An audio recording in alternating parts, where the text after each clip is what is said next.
एक दोनदा वळवाचा पाऊस चांगलाच बरसून गेलेला. वैशाख वाणव्यात कोरड्या पडलेल्या ओढेपर्ह्यांना उमाळे फुटलेले. उन्हापासून वाचण्यासाठी खोल बिळात जाऊन चिखलात रुतून बसलेली खेकडी सरींचा आवाज ऐकून वर आली. दगड धोंड्यातून तुरुतुरु धावू लागली. आता त्यांच्या मागावर असलेले भाग्या आणि डुब्या कंदिलाच्या उजेडात दिसेल त्या बिळात हात टाकून बिनधास्त रापत होते. निसटलाच्या मायला मोठा व्हतार. भाग्या चुकचुकला. जाऊ दे, पुढच्या खेपेला गावलतो. दुसरा खड्डा बघ. कंदील सांभाळणारा डुब्या सांत्वन करायचा. 10 पैकी 3-4 बिळात त्यांना मुठी एवढ्या काळ्या किरव्या सापडत होत्या.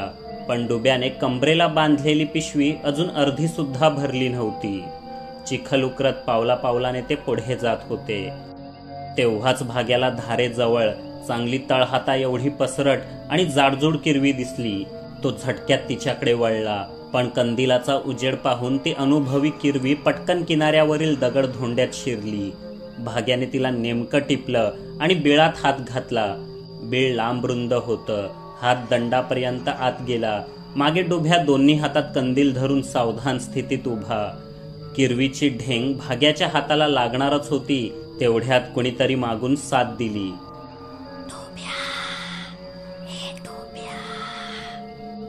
दोघं दचकले, पण भाग्याने आपलं काम चालूच ठेवलं आणि डुब्या कंदील खांद्या इतक्या उंचीवर धरून वढ्यापलीकडे पाहू लागला.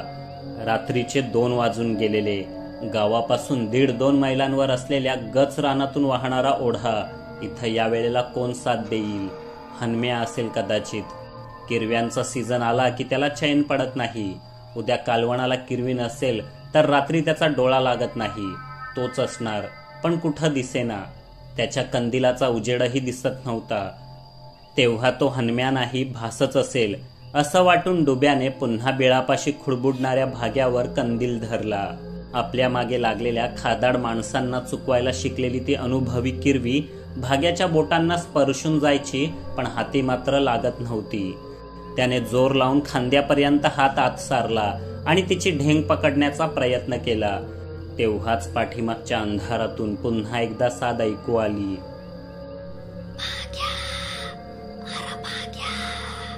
आता दोघंही चपापले. भाग्याने किरवीचा नाद सोडून पटकन हात बाहेर काढला आणि उभा राहिला. कंदील समोर धरून ते रानाकडे पाहू लागले, पण कोणीच दिसेना. हे तालतंतर काय बऱ्याच नाही डुब्या. गावली तेवढी किरवी बास.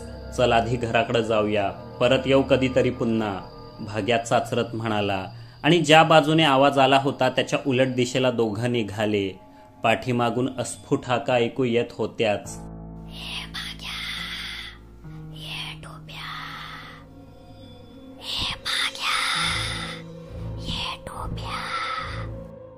पण भाग्याने डुब्या कसले मागे बघतायत. दोघांची जाम तंतरलेली.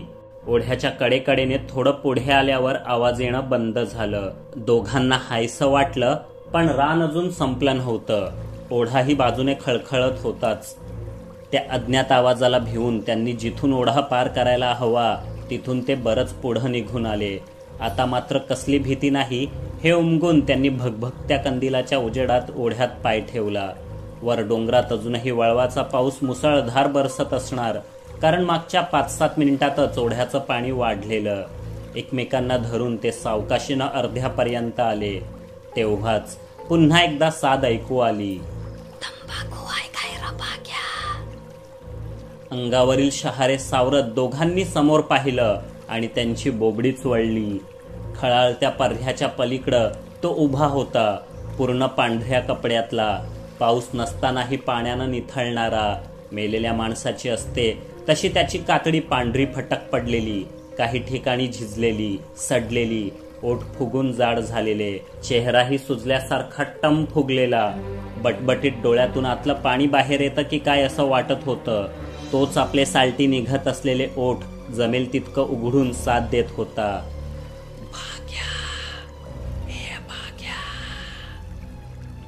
डुब्या चल पाठी फिर गपचीप. हे लक्षान काही बरं हाय.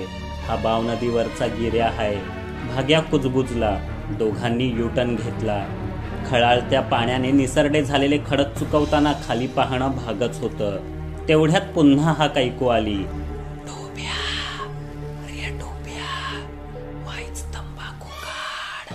पण ही साद मागून आली नव्हती. त्यांनी गोंधळून समोर पाहिलं. मघाचाच गिऱ्हा आता या काठावर उभा होता. हात पुढे करून तंबाखू मागत होता. कोकणी माणसांना भूताचं नवल सांगू नये, पण इतकं स्ट्रॉंग भूत भाग्या डुब्यासारख्या बेरकी माणसांनीही प्रथमच पाहिलेलं. आता मात्र त्यांची जाम तंतरली. इकडं गिरा आणि तिकडं बी गिरा. जायचं तर जायचं कुठं? भाग्या, याला काय पाहिजे रे आपल्याकडनं? तुझ्याकडं तंबाखू असेल तर देऊन टाक गुमान, नसती ब्याद नको पाठीमाग. डुब्या थरथरत म्हणाला. अरे येड्या, नुसत्या तंबाखूचा सवाल असता तर अख्खी गोणी आणून ठेवली असती त्याच्या पुढ्यात. पण बाबा ता गिऱ्या हाय. तंबाखू द्यायला गेलो तर हातच पकडील आणि हातासोबत मला बी पाण्यात घेऊन जाईल. मग हा भाग्या नाही दिसायचा परत कधी तुला. भाग्याने गिऱ्ह्याचा गेम डुब्याला उलगडून सांगितला. असं? मग काय करायचं म्हणतोस आता? या पर्यातच उभं राहूया का फाटापर्यंत? डुब्यानं खचलेल्या स्वरात विचारलं. तेच कराया लागल बाबा, भाग्या म्हणाला. पण तेवढ्यात पाण्याचा जोर वाढला आणि काठावरचा एक दगड धपकन पाण्यात कोसळला. गिऱ्ह्यानेच पाण्यात उडी मारली असं वाटून दोघं फापलले. डुब्याने कंदीला सकट भाग्याच्या अंगावर उडी घेतली. कमरेला पीळ घालून बसला. भाग्याने तर डोळेच बंद करून घेतले. नशीब खाली चिखलात गच्च रोवलेले पाय सुटले नाहीत, नाहीतर दोघंही वाहत धामापूरला पोचले असते. असं आखडून 2-1 मिनिटं उभं राहिल्यावर भाग्याचा दम सुटला. त्याने डुब्याची मिठी सोडवली. डुब्या पुन्हा एकदा स्वतःच्या पायावर उभा राहिला. पाठीमागच्या पिशवीतली खेकडी चुळबुळ करत होती. डुब्याला काहीसं वाटलं आणि तो भाग्याला म्हणाला. भाग्या, मिरगातली पहिली किरवी त्याला नाही मिळाली म्हणून कोपला असेल काय रे तो गिऱ्या. चल मग ही किरवी देऊन टाकू त्याला. भाग्याने होकारार्थी मान हलवली. पर्ह्यापलीकडे अजूनही ती भयप्रद आकृती पुसटशी दिसत होती. डुब्याने पिशवी पर्ह्यात उपडी केली. काळ्या पाठीची किरवी तुरुतुरु पाण्यातूनच वाट फुटेल तिकडं पळाली. पुन्हा दोघं ताठ उभे राहिले. गिऱ्ह्याकडे थेट पाहायचं टाळून कधी एकमेकांकडे तर कधी उगाचच वर खाली पाहू लागले. कंदिलातलं घासलेट संपत आलेलं आणि यांची फजिती बघायलाच की काय, पण अधूनमधून काळे ढग नेमके चांदण्यासमोरच दाटी करायचे आणि किर्र काळोख पाडायचे. पाण्यात उभं राहून राहून आपल्या पायांना कोंब फुटतील की काय असं डुब्याला वाटू लागलेलं. किरव्यांचा प्रसाद मिळाला म्हणून किंवा काठावर उभं राहून कंटाळला असेल कदाचित म्हणून की काय, अखेर गिऱ्ह्या अंतर्धान पावला. तरी तो शेवटचा ज्या काठावर दिसला तो टाळून पलीकडच्या बाजूने वाट वाकडी करून लांब लचक पल्ला गाठून ते शेवटी घरी पोचले. कोंबडं आरवलं होतं. तरणी आणि लहानगी अजून झोपलेली असली तरी म्हाताऱ्या बाया बापड्यांना सवयीनं जाग आलेली. तेव्हाच हाशहुश करत भाग्याने डुब्या मागल्या दारानं घरात शिरले. अंग चोरून कोपऱ्यात बसले. पहाटेच्या गारव्यातही दोघांना जाम घाम फुटलेला. खेकड्यांच्या काळवणासाठी वाटपाची तयारी करणारी म्हातारी बयो पाठीमागचं दार वाजलेलं ऐकताच पाण्याचा तांब्या घेऊन तिथं पोचली. ही म्हातारी बयो म्हणजे भाग्याची आजी आत्या. भिंतीला टेकून बसलेल्या दोघांची अवस्था पाहून तिचं काळीच चरकलं. हा म्हणता बातमी आसपासच्या 4-2 घरात पोचली आणि तांबडं फुटण्याच्या आधीच 5-6 जुनी जाणती माणसं त्यांच्या अवतीभवती जमा झाली. गिऱ्ह्यान वाट अडवली. हे एवढेच शब्द डुब्याच्या तोंडून कसेबसे बाहेर पडले. भाग्या तर मरण बघितल्यासारखा गपगुमान बसलेला. बाव नदीवरच्या गिऱ्यानं वाडीतल्या कैकांना साक्षात्कार घडवून आणलेला. वाडीकर त्याला भलतेच टरकून असायचे, पण इतक्या उघड आणि इतका वेळ त्याने कुणालाच धारेवर धरल्याचं अलीकडच्या काळात घडलं नव्हतं. कुणी काही तर कुणी काही बोलू लागलं. बयोनं दोघांवरून मीठ मिरच्या ओवाळून टाकल्या. कायम पडवीत खोकत बसलेल्या भाग्याच्या आज्याला ही खबर मिळताच तोही खुरडत मागच्या दाराजवळ आला. डोळ्यांच्या खाचा आणि देहाची लखतर झालेली. हा आजा या गावा इतकाच जुना आहे असं म्हणतात. कोणी म्हणतं त्याचं वय 100 आहे तर कोणी म्हणतं 110. भाग्यालाच विचारलं तर तो वाढवून चढवून हातचे पकडून व्याजासकट 125 सांगायचा. तेव्हा सरासरी काढून आज्याचं वय 105 वर्ष असेल असं मानूया. तर खरडत खुरडत तिथे पोचलेल्या आज्याने खोकून सगळ्यांना इतकं बेजार केलं की जमलेली सगळी आपापल्या कामधंद्याला पांगली. मग दोघंच गडी उरल्यात हे पाहून थरथरत्या आवाजात आज्यानं भाग्याला विचारलं, बावा केस गावला काय र त्या गिर्याचा? तुझं हे आणखी वेगळंच आजा. अरे आम्हीच कसा बसा आमचा जीव वाचवून पळालीलं तर तुला केस कुठनं आणून द्यायचा? भाग्या चिडून म्हणाला. आणि तुला र कशाला हवा गिर्याचा केस? 100 पार झाली तरी तुझ्या आहेत की अजून शाबूट डोक्यावर? पांढरं तर पांढरं, डुब्या म्हणाला. तसं नव्हं, कसं सांगायचं तुम्हाला? अरे गिर्याचा केस गावला तर तो गुलाम होतो आपला. मग तो तुमच्यासाठी काय बी करल, काय पाहिजे ता आणून देईल. समजलीव? आजाचे डोळे लकाकले. छ्या, काय बी नव्हतं त्याच्याकडं, ता काय देणार आपल्याला? भाग्यानं हात झटकले. गिरा नदीच्या ढवात राहतो ना, तिथं बुडालीला पैका सोना अडका आणून देत असल, नाहीतर पैदा करत असल. तुम्हाला काय? आधी सांगा केस गावला की नाही? असं बोलून आजा दोघांची अंग चाचपडू लागला आणि खरंच त्याला भाग्याच्या मानेवर एक वीतभर उंचीचा केस गावला. आधीच बारीक झालेले डोळे आणखी बारीक करत म्हाताऱ्यानं तो केस दारातून आत येणाऱ्या उजेडात धरला आणि थरथरत म्हणाला, गिर्याचा काय रहा? नाही आजा, हा गिर्याचा केस नाही, डुब्याचा हाय. गिर्याला बघून झेप घेतला यानं माझ्या कमरेवर. तवा पडला असल. गिर्या काय मला मिठी माराया आला नव्हता. भाग्याने स्पष्टीकरण दिलं. आजाचा हिरमोड झाला. चोखून चोखून चकोट झालेली आंब्याची कोय कोपऱ्यात फेकून द्यावी तसा त्याने तो निरुपयोगी केस कोपऱ्यात टाकून दिला आणि दारातून दूर डोंगरावरच्या रानाकडे पाहत बसला. त्याचा नूर पाहून भाग्याने विचारलं, आजा तुला गावलीला काय र गिर्याचा केस? तोंडातील उरलेल्या दातांवरनं गोलाकार जीभ फिरवत आजा म्हणाला, लय जुनी गोष्ट हाय बाबांनो. तुमच्यासारखा जवानीत होतो मी तवा. दुसरं कसलं शौक नव्हतं, पर खाया पियाचं भारी सोस. तिखटाचं काही नसल तर नरड्याखाली भाकर उतरायची नाही माझ्या. रोज बोकड कोंबडं कापण्या इतकी श्रीमंती नव्हती, पण गावात पर्या होता, नदी होती. वरीसभर नदीला मासं भेटायचं.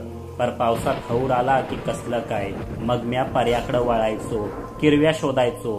कालवनापुरत्या 5-7 प्रत्येक खेपला गावायच्या. एकदा अशीच आषाढाची रात होती.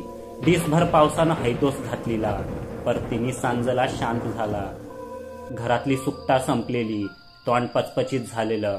म्या काठी घेऊन किरव्यांना निघालो. जाता जाता बाऱ्यांच्या बाबूला आवाज दिला. म्हणलं, किरव्यांना येतोस का? पण तातर तापानं फनफनलीला. त्याचीच किरवी होऊन गोधडीत गुंडाळून बसलेली.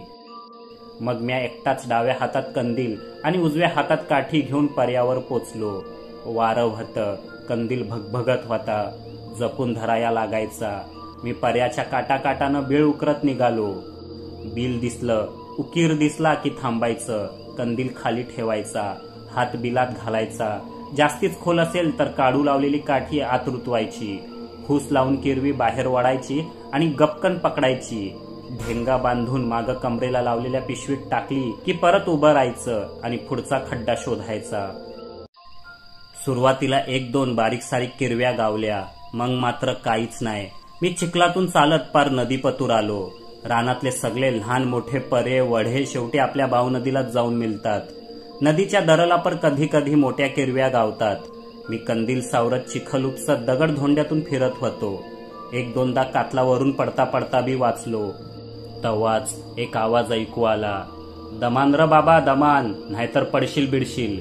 म्या चमकून पाहिलं तर पांढऱ्या धोत्रातला एक जण काठावरनं माझ्याकडे बघत होता. कंदील नाय, काठी नाय, विंग्रजांसारखं लाल गोरं तोंड आणि मोठं मोठं डोलं. मी विचारलं, पाहुणं तुम्ही कोण? नदी पहिलीकडनं गावात आलेलो, पर पाऊस सुरू झाला, पाणी वाढलं, आता उतार होत नाही तवर अडकलो हितच, तो म्हणाला. पुढं म्या काय बोललोच नाही, पर माझी किरव्या गरवायची कसरत बघून तो म्हणला, कंदील धरू काय पाहुणं, तुम्हाला हात मोकळं राहतील. मी हा म्हणलं. त्यानं लगेच पुढं होऊन कंदील धरला. आता माझं दोन्ही हात किरव्यांसाठी मोकळं झालं. मी कोल्ह्यासारखा खेकड्यांची बिळं उकरायला लागलो आणि तो पाहुणा बी हरणासारखा चपलाईनं मागोमाग येत होता. नेमक्या जागी कंदील धरीत होता, गडी सराईत होता म्हणायचं. मग माझं नशीब बी पालटलं. एकामागून एक ही पंजा एवढी किरवी सापडू लागली. आणखी हुरूप आला. पिशवी निम्मी भरली. मग मी आधी धरलेल्या बारीक सारीक किरव्या परत पाण्यात सोडून दिल्या. थोड्या आणखी गावल्या म्हणजे या पाहुण्याला बी 5-7 देता येतील म्हणून काम चालू ठेवलं. तेवढ्यात तोच म्हणला, जरा थांबूया पाहुणं, इडी काडी वडूया, किरव्या कुठं पलून जात नाहीत. मला बी दम लागलीला. इडी काडी नव्हती, पण कमरजवळ तंबाखूची डबी होती. दोघं एका कातलावर टेकलो. कंदील बाजूला ठेवला. किरव्यांची पिशवी बी तोंड बांधून तिथंच ठेवली. पिशवीतून तंबाखू काढला. तवाईच हवल्ला होता तरी मली बनवली. पाहुण्यानं हात पुढं केला. त्याचा हात बघून माझ्या अंगावर काटा उभा राहिला. एकदम पांढरा फटक आणि झिजलीला. असा हात जित्या माणसाचा असूच शकत नाही. मला कापरं भरलं. हा भाव नदीवरचा गिर्याच असणार. आता काय माझं खरं नाही. म्या थरथरत म्हणलं, बस झाल्या किरव्या पाहुणं, त्या तुम्हाला ठेवा, मी निघतो. फाटला मल्यात लई काम हाय. छ्या, एवढ्यात कुठं जाताव गाववालं. या वक्तालाच मोठमोठ्या किरव्या बाहेर पडतात. आणखी तासभर थांबा, मग दोघांना बी 2 दिस पुरतील एवढ्या किरव्या धरू. काय म्हणता? गिर्या म्हणाला. म्या काय म्हणणार. गिर्याचा डाव वळखला तर मला किरव्यांच्या नादात ढवापतूर घेऊन जाणार आणि ढकलणार. मग पाय धरून तलाला वडणार की संपला माझा अवतार. पर मला एक डाव सुचला. म्या गिर्याला म्हटलं, आता कंदील मी पकडतो, तू किरव्या धर. ता हो म्हणला आणि पुढं झाला. म्या त्याच्या माग माग पळून जाण्याची संधी हेरत निघालो. तो म्हणला होता तशा खरंच जाडजूड किरव्या गावायला लागल्या. पर ही सगळी त्याची करामत हे मला ठावं होतं. मी एक एक किरवी पिशवीत टाकत होतो. पिशवीत जड झाली, पर किरव्या खुडबुडत नव्हत्या. मला विचित्र वाटलं, म्हणून पिशवीत हात घातला तर सगळा चिखल, पानं आणि काड्याच हाताला लागल्या. म्हणजे ह्या किरव्या बिरव्या सगळं खोटं होतं. मला भुलवायला. ढवाजवळ येताच तो पाण्यात उतरला. मला बी माग माग ये म्हणला. आता माझं काय खरं नव्हतं. मागच्या माग पळून जावं म्हटलं तर गिर्या वाऱ्यासारखा माझ्या पाठी लागला असता. त्याला कोण हरवणार. तवाच माझ्या चुलत्यानं सांगितलेली एक गोष्ट आठवली. गिर्याचा केस सापडला तर तो गुलाम बनतो. आता हेच करायचं उरलेलं. ता माझा गुलाम बनला तरच मला जित्ता सोडल. म्या पाण्यात उतरलो आणि ता काही करायच्या आधीच मागून त्याचं केस खेचलं. ता कलवलला. म्या कंदिलाच्या उजेडात मूठ उघडून पाहिलं. 2 केस ओल्या हाताला चिकटलं होतं. ता रागानं मागं फिरला आणि आपलं खरं वंगाळ रूप घेऊन माझ्यावर धावला. मी केसांची मूठ पुढं केली आणि डोलं बंद करून ओरडलो, तू माझा गुलाम हायस, मला सोड, मला घरला जाऊ दे. तसा ता थबकला. रागानं बघू लागला. जमलं असतं तर त्यानं मला जित्ताच गिळून टाकला असता. पण आता त्याची कमजोरी माझ्या हातात होती. त्या थांबलीला बघून मी मागं फिरलो आणि पाठीवलून न बघता थेट गावात येऊन थांबलो. कुणाला काही सांगितलं नाही, बोललो नाही. 2 दिस तापानं फणफणत होतो. ते केस तंबाखूच्या डबीत जपून ठेवलं. बरं वाटल्यावर त्यांचा ताईत बनवला आणि गळ्यात घातला. 1.5-2 महिने झालं.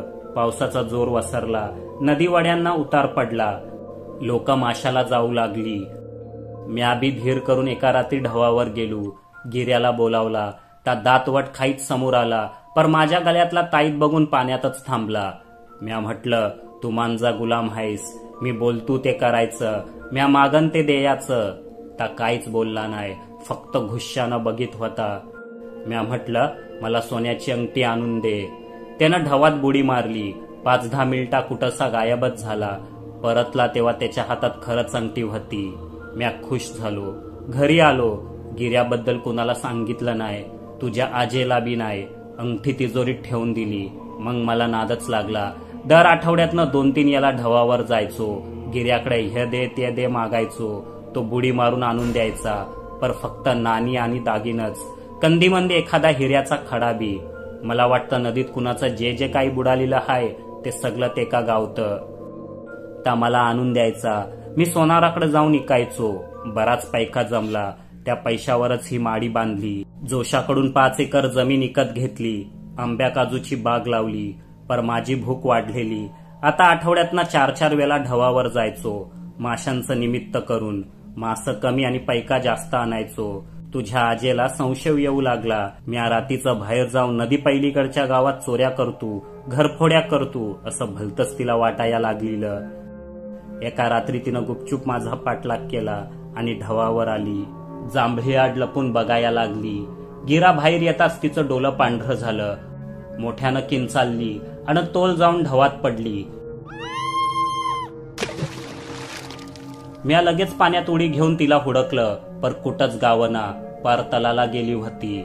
म्या गुलामगिर्याला हुकूम सोडला, माझ्या काशीला जिती जागती परत घेऊन ये. तो लगेच बुडी घेऊन पाण्यात गेला. मिनिटा 2 मिनिटात काशीला घेऊन वर आला. पर माझ्याकडे बघताच त्याचा नूर बदलला आणि तो सैतानासारखा हसायला लागला. म्या लगेच गल्याजवळ चाचपडलं. ताईत नव्हता. काशीला वाचवायला ढवात उडी घेतली तवाच तो निसटला होता. केस सापडले की गिर्या तुमचा गुलाम होतो. पर ते केस त्याला परत मिळालं की मात्र तुमची खैर नसते बाबांनो. काशीच्या जीवात तवा बी जरा दुगदुगी होती. पर त्यानं काठावर ठेवायचं सोडून तिला परत पाण्यात फेकून दिली. मी तिला वाचवायला धावलो तर माझी मानगुटच पकडलान. त्यानं तेव्हाच माझा जीव घ्यायला हवा होता. पर त्यात त्याला मजा आली नसती. मी इतकं वरीस त्याला गुलाम बनवून ठेवला. आता त्याची पाली. त्यानं मला जित्ता सोडला. मी बोंबा ठोकत गावात आलो. काशी बुडाल्याचं सांगितलं. लोकांना वाटला आमची भांडणं झाली म्हणून काशीनं ढवात जीव दिला. पर खरं तर तिला गिर्यानं गिल्ली. त्या दिवसापासून तुमच्या आजाची परवड सुरू झाली बाबांनो. जिथं जिथं पाणी असल तिथं तिथं गिर्या मला दिसायचा, छलायचा. पुढं पुढं तर हिरीत, हौदात, पिपात सगळीकडेच दिसू लागला. मला धरायचा, पाण्यात ओढायचा, पर जीव घ्यायचा नाही. गुदमरलो की सोडून द्यायचा, म्हणजे पुढच्या वक्ताला आणखी छलता येईल. माझी पोरा तवा लहान होती म्हणून जीव बी देता येईना. काही वर्षांनी नवरा मेला म्हणून माझी बहन तुमची म्हातारी बयो इथं राहाया आली. तिनंच तुझ्या बापाला आणि चुलत्यांना मोठं केलं. गिर्याचा छलवाद सुरूच होता. पुढं पुढं तर तो मला पाण्याच्या तांब्यात बी दिसू लागला. त्याला कंटाळून मी रानात गेलो आणि कुठल्याशा पानांचा चीक डोळ्यात वतून घेतला. डोळ्यांच्या खाचा झाल्या. पर तवापासून गिर्या दिसायचा बंद झाला. म्हणून सांगतो बाबांनो, गिर्याचा केस आणला अशी उतर जपून ठेवा. सगळं मिळल, पर हरवला तर जिंदगानी बर्बाद होईल. एवढं बोलून भाग्याचा आजा खोकू लागला आणि खरडत खुरडत पडवीत जाऊन झोपला. बरं झालं बाबा, तो गिर्या आपल्यापासून दूरच उभा राहिला. त्याचा केस बी नको आणि लपडी बी नको, डुब्या म्हणाला. तसं काय नाही, जपून ठेवला तर लफडी नसती झाली. उलट मालामाल झालो असतो आपण दोघं. नाहीतर सावकाराकडं पैरपान करून तू किती कमावणार आहेस? सोन्याचा भाव काय झालाय ठाव हाय काय लेका? अरे पुढच्या वर्षी लगीन हाय तुझं. 4 दागिनं तरी बनवलंस का? भाग्या तावातावाने म्हणाला. भाग्या, नक्की काय बोलायचंय र तुला? डुब्याने संशयाने विचारलं. हेच की जाऊया आज रात्री आपण दोघं परत पर्यावर. काय होत नाही बघ.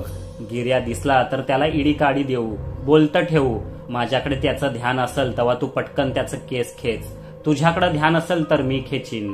ता आपला गुलाम झाला की मस्तपैकी मालामाल बनू. मग कर तू लगीन धूमधडाक्यात. भाग्याने प्लॅन ऐकवला. डुब्या संभ्रमात पडला. पण भाग्यापुढं त्याचं काही चालत नव्हतं. त्या रात्री दोघं परत पर्यावर गेले. घरातल्यांनी, वाडीवाल्यांनी नाही नाही म्हटलं तरी त्यांना न जुमानता गेले. किरव्या पकडायचं सोंग करू लागले. पण त्यांचा एक डोळा गिर्या कुठं दिसतो त्याकडे होता. पण त्या रात्री गिर्यालाही महत्वाची कामं असावीत. तो काही समोर येईना. ज्या भेटतील त्या लहान मोठ्या किरव्या गरवत दोघं नदीपर्यंत पोचले. काठाकाठाने पुढे जाऊ लागले. डोहापर्यंत आले आणि तेव्हा तो दिसला. पांढऱ्या कपड्यातला, पाऊस नसतानाही पूर्ण चिंब झालेला, जणू आताच डोहाच्या तळातून बाहेर पडला असावा. डुब्याला कापरं भरलं, पण भाग्याने त्याच्या पाठीवर हात ठेवला. काय पाहुणं, इकडं काय करायला आलेलं? भाग्याने कसनुसं हसत विचारलं. येत असतो वरचेवर, गिर्यानं गंभीर आवाजात उत्तर दिलं. कंदील धराया मदत करताव काय? म्हणजे दोघांचे हात मोकळे राहतील आणि जरा पटापट किरव्या धरू. तुम्हाला बी एक वाटा मिळल. भाग्याने जाळं फेकलं. असं म्हणता? मग चालल की. तसा बी उद्या आईतवारच आहे. भाकरी संगत कालवण होईल, गिर्या म्हणाला. डुब्यानं त्याच्या हाती कंदील सोपवला. तिघं डोहाच्या कडेकडेनं किरव्या धरू लागले. अचानक एक एक जाडजूड किरवी सापडू लागली. भाग्या मोठ्या खुशीनं त्यांना धरून पिशवीत टाकत होता. जणू ती किरवी नसून गुलाम झालेल्या गिर्याने आणून दिलेला एक एक दागिनाच असावा. डुब्याचं डोकं मात्र ताळ्यावर होतं. त्याला हे सगळं काही ठीक वाटेना. किरव्यांच्या नादात भाग्या मूळ प्लॅन तर विसरला नाही ना. पाहुणं इकडं बघा, इकडं जरा कंदिलाचा उजेड फेका. लय मोठी किरवी गेली बिलात. अचानक डुब्या ओरडला. तसा गिर्या कंदील घेऊन तिथे वाकला. भाग्याला एकदम प्लॅन आठवला, गिर्याचे केस ओढण्याचा. डुब्याही त्याच तयारीत होता. दोघही गिर्यावर तुटून पडले.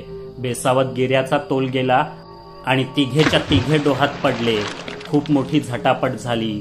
कंदिलाची काच तडकली. तो फुटला आणि विझला. भाग्या आणि डुब्या दोघंही पट्टीचे पोहणारे. ते काठाला लागले. डुब्या धापा टाकत असताना भाग्या जोरात ओरडला, गावलं र डुब्या गावलं, गिऱ्याचं केस गावलं. आता बघ कसा सावकार बनतो मी आणि तुला बी बनवतो. डुब्या खोकत खाकरत उभा राहिला. तेव्हाच पाण्यातून एक मनुष्याकृती वर येऊ लागली. तो गिऱ्याच होता, पण तो पोहत नव्हता, तर पायऱ्या चढावा तसा वर येत होता. खोल डोहाच्या पाण्यावर तो लिलया उभा राहिला. ए गिऱ्या, तू आजपासून माझा गुलाम. मी बोलेन ते करायचं, मी मागेन ते द्यायचं. काय समजलास? भाग्याने मुठीतले केस दाखवून धमकावलं. गिऱ्या काहीच बोलला नाही. त्याने क्षणार्धात आपलं खरं रूप समोर आणलं. भयंकर दिसू लागला. भाग्याचं काळीच हादरलं. तरी तो मूठ दाखवून गिऱ्याला घाबरवू पाहत होता, पण गिऱ्या घाबरत नव्हता. त्याने हात पुढे करून भाग्याची मानगूट धरली आणि डोहालाही कळणार नाही इतक्या शांतपणे भाग्यासकट पुन्हा पाण्यात अंतर्धान पावला. काठावर थरथरत उभ्या असलेल्या डुब्याला काहीच कळेना. हे असं कसं झालं? पाण्यात पडले तेव्हा झटापटीत त्याच्या केसांना हिसडा बसला होता. भाग्यानं गिऱ्याऐवजी त्याचेच केस खेचले होते की काय? चुकलं, सगळंच चुकलं. माफ कर र बाबा भाग्या. असं चुकचुकत डुब्या अंधारातून घराकडे जाणारी पायवाट शोधू लागला.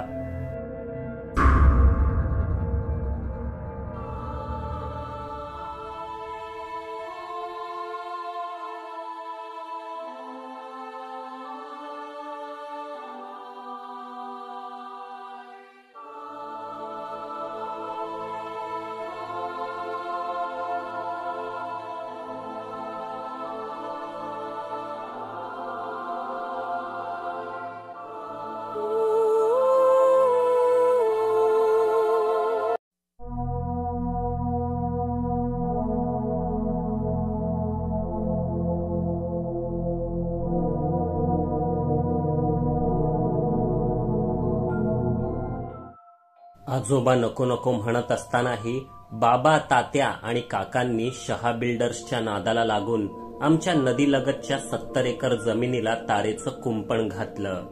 खर्च खूप आला, पण तो शहा बिल्डरनेच उचलला.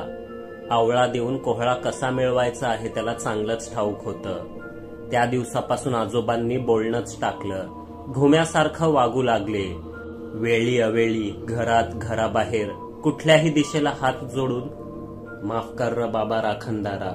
पोरं मोठी झाल्यात पण अकला यायच्या आहेत अजून. तुझ्या वाटत काट अंथरल्यानी, पण तू त्यांना लेकरं समजून माफ कर. रागावू नकोस. आमुषेला तुझं कोंबडं चुकणार नाही, माझं वचन हाय. राखणदाराने आजोबांचं म्हणणं किती मनावर घेतलं कुणास ठाऊक, पण त्या रात्री एक विचित्र प्रकार घडला. उन्हाळी सुट्टीनिमित्त आजोबांची तिन्ही मुलं म्हणजे माझे बाबा, तात्या आणि काका सहपरिवार गावी आलेले. बऱ्याच वर्षांनी हा योग जुळून आला होता. मी दरवर्षी ओढीने येत असलो तरी बाकी भावंडांना गावगाड्यात तितकासा रस नव्हता. अजूनही वाड्यात वायफायचं कनेक्शन घेतलं नव्हतं. रेंज कधी असायची कधी नसायची.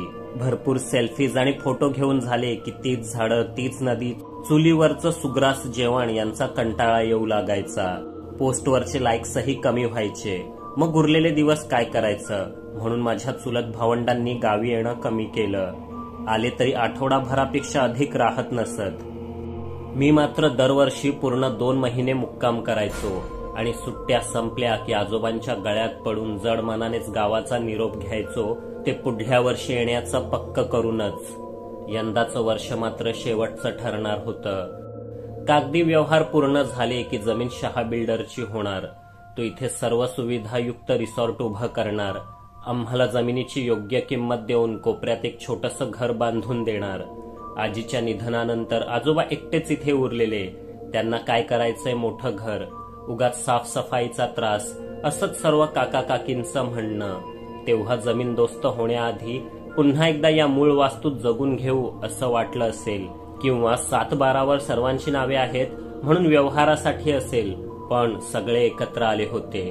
घर चिवचिवत होतं. बहुतांशी चर्चा व्यवहाराची आणि जुन्या आठवणींचीच चाले. त्या रात्री मागच्या परसबागेत बाबा आणि काकांनी चूल पेटवली. मोकळ्या हवेत गावरान कोंबडा शिजवून खाण्याची हौस त्यांना भागवायची असावी.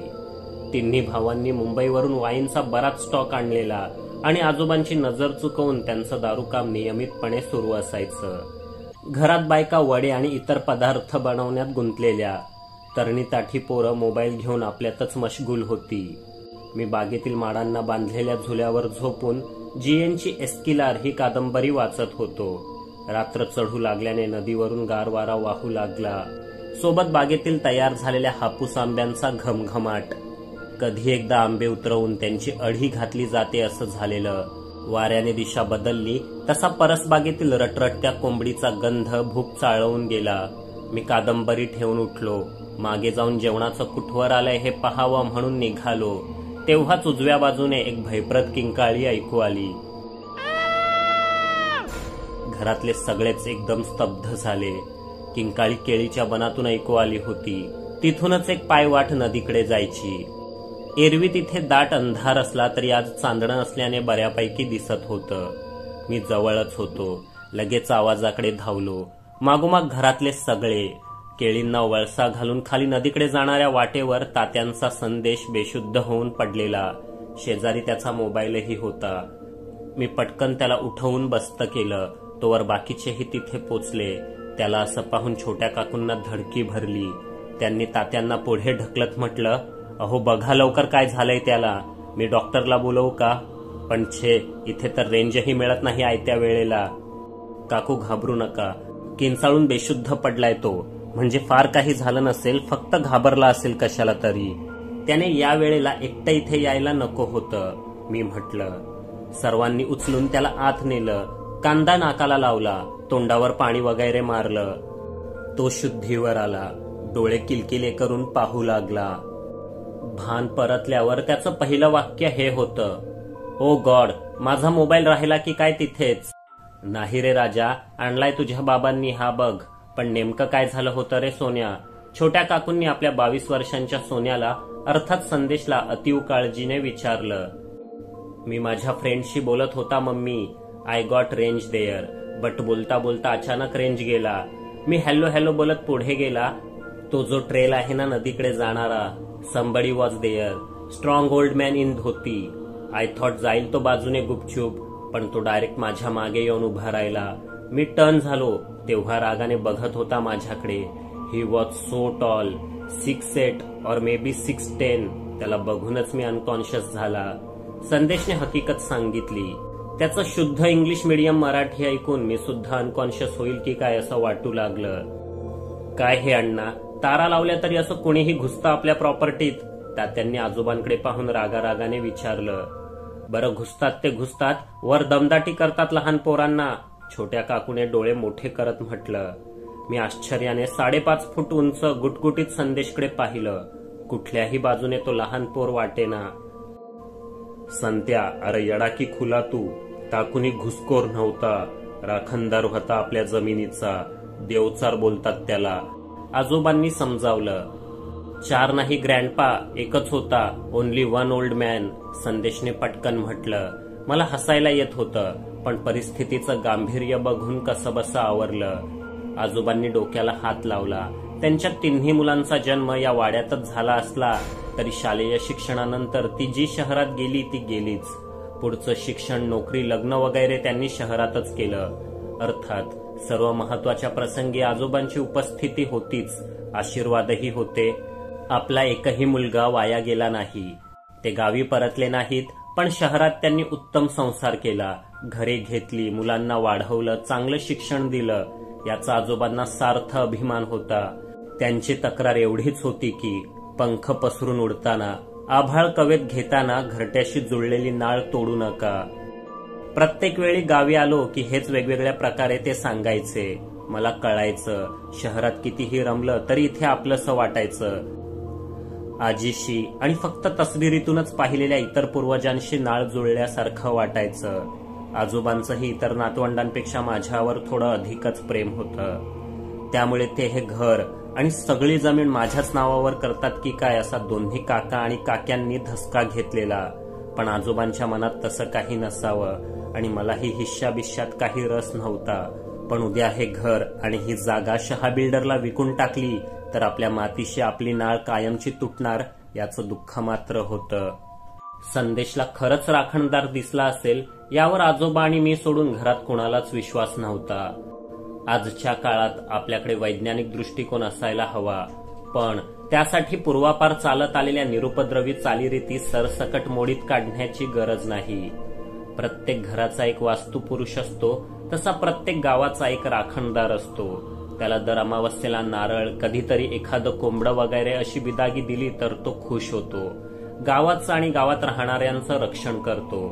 रात्रीच्या वेळी कुणी त्याची वाट अडवलेली त्याला आवडत नाही. त्याच्या वाटेत अडथळे निर्माण केलेलेही आवडत नाहीत. अशांना तो त्याच्या परीने योग्य ती शिक्षा देतो. देवचाराच्या अशा अनेक कथा आजोबांनी मला कितीतरी वेळा सांगितल्या होत्या. पण मुळात हा देवचार असतो कोण, मी विचारायचो. नेमकं नाही सांगता यायचं. कुणी म्हणतं ता एक भूत असतो. लगीन आटपून जास्ती दिवस नाही झाले, अजून अंगाची हलत बी नाही गेली, अशा बाप्याचं भूत. पण ता सहसा कुणाला काय करत नाही. रोज रातच्याला आपल्या वयवाटीवरून गावाला एक फेरी मारतो आणि दिस उजडायच्या आधी गायब होतो. पण चुकून माकून कुणी त्याच्या वाटेवर आडवा आला तर काय खैर नाही. एक दोनदा ते काय इशारा देतो, नंतर मग त्याचं काय होईल ता देवचारच जाणू. आजोबा उत्तर द्यायचे. पूर्वीच्या काळी गावात दिवे नसत. मिट्ट रात्री साप विंचवाचं भय असे. अंधाराचा गैरफायदा घेऊन एकट्या दुकट्या माणसांना लुटलं जायचं. वाटमारी व्हायची. कुणाचं भय असलं म्हणजे माणसं विनाकारण घराबाहेर पडणार नाहीत, हे लक्षात ठेवून देवचाराची संकल्पना अस्तित्वात आली असेल असं वाटतं. एक दोन दिवस नीट गेले. आजोबा, आई बाबा, दोन्ही काका, दोन्ही काक्या आणि आम्ही 4-5 सख्खी चुलत भावंड एकाच ऐसपैस वाड्यात राहत असल्याने घराला घरपण आलं होतं. पण हा चिवचिवाट तात्पुरता आहे हे आजोबांच्या थकलेल्या डोळ्यातून जाणवायचं. त्यांची नजर सारखी पडवीत लावलेल्या आजीच्या तस्बिरीकडे असायची. आसपास इतर पूर्वजांचे फोटोही रांगेने लावलेले. बरेचसे कृष्ण धवल, काही रंगीत, सगळेच्या सगळे आमच्याकडे डोळे वटारून रागाने पाहत आहेत असं वाटायचं. पाहणार नाहीत तर काय. ज्या घरात त्यांनी पूर्ण आयुष्य काढलं, ज्या जमिनीने त्यांचं पालन पोषण केलं, तीच आम्ही विकायला काढली नव्हती का? त्या रात्री उकाडा वाढला होता. आतल्या खोल्यातून झोप येईना म्हणून मी आणि संदेश खडणारा पंखा लावून पडवीतच झोपलेलो. संदेश घोरू लागला तरी मला झोप येईना. रात्र दिवा जळत होता. त्या तुटपुंज्या उजेडात पूर्वजांच्या तस्बिरींमागून उंदरांची खुडबुड सुरू झाली. तेव्हाच वाड्याचं मागचं दार वाजलं. कुणीतरी बाहेर पडलं होतं. पण एवढ्या रात्री कोण? कुतूहल शांत बसू देईना. मी उठून मागे गेलो. दार फक्त ढकलून बंद केलं होतं. ते उघडून बाहेर गेलो. अंधारात काही दिसत नव्हतं. पण दूर आंब्यापलीकडे कंदिलाचा उजेड दिसला. तो पुढे पुढे सरकत होता. मीही पाठोपाठ गेलो. अचानक तो उजेड डावीकडे वळला. रातांब्याच्या झाडाला वळसा घेऊन केळीबनाकडे गेला. मग तिथेच पायवाटेवर थांबला. मीही थबकलो. आमच्या काप्या फणसामागून गुपचूप पाहू लागलो. ते आजोबा होते. त्यांनी कंदील खाली ठेवला आणि दुसऱ्या हातातील नारळ दोन्ही हातात नीट पकडून वाटेकडे धरला. तोंडाने काहीतरी पुटपुटले. मग नारळ दाणकण एका दगडावर फोडला. खोबऱ्याचे तुकडे वाटेकडेला नीट रचून ते माघारी परतले. आपण गुपचूप त्यांच्यावर लक्ष ठेवून आहोत हे कदाचित त्यांना आवडणार नाही म्हणून मी फणसामागेच दडून राहिलो. कंदिलाचा उजेड वाटेवरून घरात शिरला. दार ओढून घेतलं. परसात मी एकटाच उरलो. आता आईबाबांच्या खोलीजवळ जावं. तिथून आईला दबक्या आवाजात हाक मारून उठवावं आणि मुख्य दाराची कडी काढायला सांगावी, म्हणजे मला पुन्हा पडवीत जाऊन झोपता येईल असं मनाशी ठरवत असतानाच विचित्र आवाज ऐकू आला. झाडांच्या वटलेल्या फांद्या वाऱ्याने मोडून पडल्यासारखा तो आवाज होता. मी मागे वळून पाहिलं. अंधार होता. पण बराच वेळ बाहेर असल्याने डोळे अंधाराला सरावलेले. केळीच्या बनामागून एक उंच आकृती पुढे येताना दिसली. सदरा आणि धोतर घातलेली. दिसायला अगदी आमच्या आजोबांसारखीच, पण उंचीने दुप्पट. हाच काय तो देवचार? बापरे, म्हणजे तो खरंच आहे? माझी बोबडी वळली. पण नशीब मी त्याच्या वाटेवर नव्हतो. तो आजोबांनी वाहिलेल्या नारळाजवळ आला. काही क्षण थबकला. तिथेच एका सपाट कातळावर टेकला. तो खोबरं खात होता की काय, त्याचं चालू दे, आपण इथून निसटूया असा विचार करत मागच्या मागे निसटणार तेव्हाच माझ्या धक्क्याने एक पिकलेला फणस देठ सोडून खाली पडला. धब असा आवाज झाला. रात्रीच्या नीरव शांततेत निनादला. देवचाराने बसल्या जागेवरून गरकन माझ्याकडे मान फिरवली.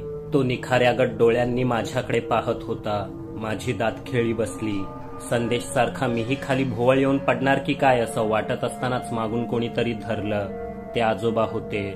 अजिबात वरडू नकोस, त्यांनी बजावलं. मागे वळवलं, मग धरून घराकडे नेलं. दार लावतानाही बाहेर न पाहण्याची तंबी दिली. मी कशाला बघतोय, जीव वाचला तेवढं पुरे. कुणाला काही बोलायची गरज नाही, तसा बी कोण विश्वास ठेवतं हल्ली अशा गोष्टींवर. तू झोप, मी हाय बाजूला, असं बोलून आजोबांनी मला पडवीत नेऊन झोपवलं. कपाळावर प्रेमाने हात ठेवला. धडधडत काळीच काबूत यायला थोडा वेळ लागला, पण नंतर शांत झोप लागली. हल्ली शहा बिल्डरच्या फेऱ्या आमच्याकडे वाढू लागल्या होत्या. किमतीवरून त्याचं आणि काकांचं एकमत नव्हतं. तो 1,20,00,000 द्यायला तयार होता, पण बाबा आणि दोन्ही काका 1.5 कोटींसाठी अडून बसलेले. आजोबांनी हा विषयच सोडून दिलेला. आपलं आता काही उरलं नाही, जे आहे ते या पोरांचं, त्यांना जे करायचं ते करू देत. इथे गुण्या गोविंदाने राहिली असती, हा वारसा पुढे जपला असता तर बरं झालं असतं. पण त्यांना पैशातच रस फार, त्याला कोण काय करणार. ते अंगणातील झोक्यावर बसून चुकचुकत राहायचे. अखेर ठरलं. शहा बिल्डर 1.5 कोटी आणि आजोबांसाठी एक लहानसं घर द्यायला तयार झाला.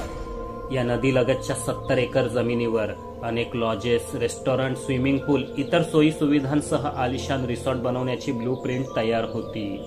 व्यवसायात व्यवस्थित जम बसला की 1.5 कोटी त्याने वर्षाला कमावले असते. त्यामुळे आता थोडा अधिक खर्च करायला हरकत नव्हती. किंमत ठरली. काकांनी पेढे वाटले, पण कागदपत्र व्हायची बाकी होती.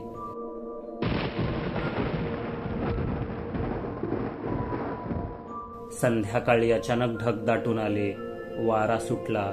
अवकाळी पाऊस बरसणार अशी चिन्हे दिसू लागली.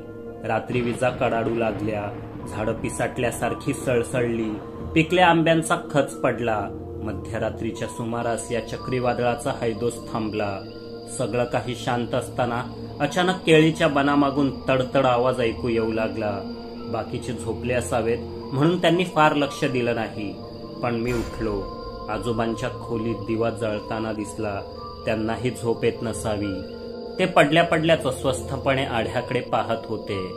मी पडवीतली खिडकी उघडली आणि नदीकडे जाणाऱ्या वाटेकडे पाहिलं. बाहेर किर्र अंधार होता.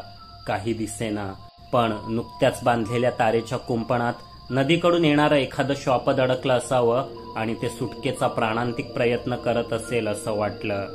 देवचाराला पाहिल्यानंतर यावेळी पुन्हा बाहेर पडण्याची हिंमत माझ्यात नव्हती. सकाळी काय ते पाहू असं ठरवून मी पुन्हा अंथरुणावर येऊन पडलो. सकाळी मी उठण्याआधीच घरात गोंगाट सुरू झाला होता. मोठ्या काकांच्या जुळ्या मुली म्हणजेच माझ्या चुलत बहिणी जाई जुईपैकी एक कुणीतरी माझ्या कानाजवळ येऊन मोठ्याने ओरडली, "अरे अथर्वा, उठ, झोपतोस काय? बाहेर बघ काय झालंय, तुला पाहायलाच हवं." मी पटकन उठलो आणि झटकन बाहेर पडलो. अंगणात आलो, पण तिथे कोणीच नव्हतं. जुईने मला फसवलं की काय, पण तेव्हाच मागच्या बाजूने बोलण्याचे आवाज पुसटसे ऐकू येऊ लागले. म्हणजे परसबागेत काहीतरी झालं असावं. मी मागे धावलो. तिथे फक्त आमचा गडी जग्यादादा उभा होता. सगळी नदीकडच्या वाटाकडे गेलीत. त्याने म्हटलं. मला रात्रीचा तडतड आवाज आठवला.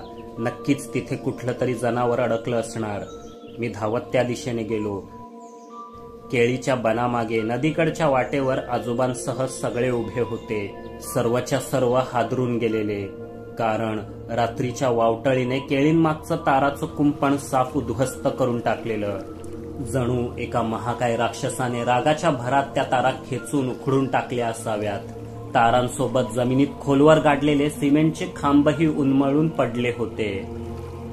रानटी हत्तींचं काम दिसतंय हे. कालच्या वावटळीला घाबरून एखादा कळप शिरला असेल आत, मोठे काका अंदाज बांधत म्हणाले. नाही दादा, आपल्याकडे हत्ती कुठले, ते फक्त दोडा मार्गपर्यंतच येतात, मग परत जातात. त्यांना हवं तितकं रान आता उरलं नाही आपल्याकडे. मला वाटतं गवे रेडे असतील. काय म्हणता अण्णा? तात्यांनी विचारलं. आजोबा काहीच म्हणाले नाहीत. हे हत्ती किंवा गव्याचं काम नाही. तसं असतं तर चिखलात त्यांच्या पायांचे ठसे स्पष्ट दिसले असते. मी खाली पाहत म्हटलं, right bro, elephant or gava can't do this. I think yesterday नाईटच्या थंडरस्टॉर्मने मोडून पडला असेल हे सगळं. संदेशने आपलं ओपिनियन मांडलं. दॅट कुड बी संदेश, पण कालच्या वावटळीने फक्त इथलंच कुंपण उद्ध्वस्त व्हावं हे थोडं विचित्र नाही का? एखादं झाड पडलेलं नाही की काही नाही तरी रणगाडा घुसावा, तशा तारा सिमेंटच्या खांबांसकट उखडून निघाव्यात, हे कुठल्या तरी अफाट ताकदीचंच काम आहे. मी म्हटलं, देवचारच हायता. तुम्ही लोकांनी त्याच्या वाटावर कुंपण घातलेलं कसं आवडेल त्याला? हातेचा इशारा आहे. नका उगीच जमीन बिमीन इकायच्या भानगडीत पडू पोरांनो. राखणदाराचा कोप झाला तर सगळा सत्यानाश होईल. आजोबा थरथरत म्हणाले, झालं का तुमचं परत सुरू अण्णा? अहो 21व्या शतकात कसल्या देवचाराच्या गोष्टी सांगताय? तुम्हाला जमिनीचा लोभ सुटत नाही म्हणून सांगता काहीतरी आपलं देवचार वगैरे. पण एकट्या माणसासाठी काय करायची 70 एकर जमीन तुम्हीच सांगा. आम्ही तर येत सुद्धा नाही हल्ली गावी. जमीन विकून थोडा पैसा मिळाला तर तुमच्याच नातवंडांच्या शिक्षणाला, लग्न कार्याला कामी येणार आहे ना. मोठी काकू कुरकुरली. माफ करा अण्णा, पण वहिनी बरोबर बोलते आहे. या पैशांची आम्हाला नितांत गरज आहे हो. माझं सगळं सेव्हिंग कल्पवृक्ष सोबत बुडालं. आता संदेश अमेरिकेत जाऊन शिकायचं म्हणतोय. कुठून आणायचा इतका पैसा? नशिबाने आपल्या मालकीची इतकी जमीन आहे म्हणून काहीतरी साधेल. पण तुम्ही कुठल्या तरी तथाकथित गिऱ्याच्या वहिवाटीचं कारण दाखवून तीही विकायची नाही म्हणता. मग कसं चालेल? तात्याने नाराजी दर्शवली. जमीन कुणाच्या मालकीची नसते बाबांनो. पिढ्या येतात नि जातात. जमीन तिथंच असते. आपण फक्त राखणदार. आपल्या हयातीत राखायची आणि पुढच्या पिढीच्या पदरात टाकून वैकुंठास जायचं. मला जमिनीचा लोभ नाही. इकायच्या असेल तर बिंदास्ती का. पर उद्या पुन्हा कुठली महामारी आली तर तुमच्या शहरातल्या टीचभर घरात 4 दाणं बी उगवणार नाही हे लक्षात ठेवा. एवढं बोलून आजोबा रागारागाने घरात निघून गेले. कसं कुणास ठाऊक नाही, पण देवचाराने आपल्या वाटेवर घातलेलं कुंपण उधळून लावलं ही बातमी अख्ख्या गावभर पसरली. कुठून कुठून लोक बघायला येऊ लागले. शहा बिल्डर्सच्या कानावरही ही बातमी पोचली. 10 लाख रुपये ऍडव्हान्स घेऊन तो वाड्यावर आला. पैसे देण्याआधी एकदा कुंपणाची अवस्था पाहून घ्यावी म्हणून तो घटनास्थळी गेला. आम्ही सर्व तिथे हजर होतो.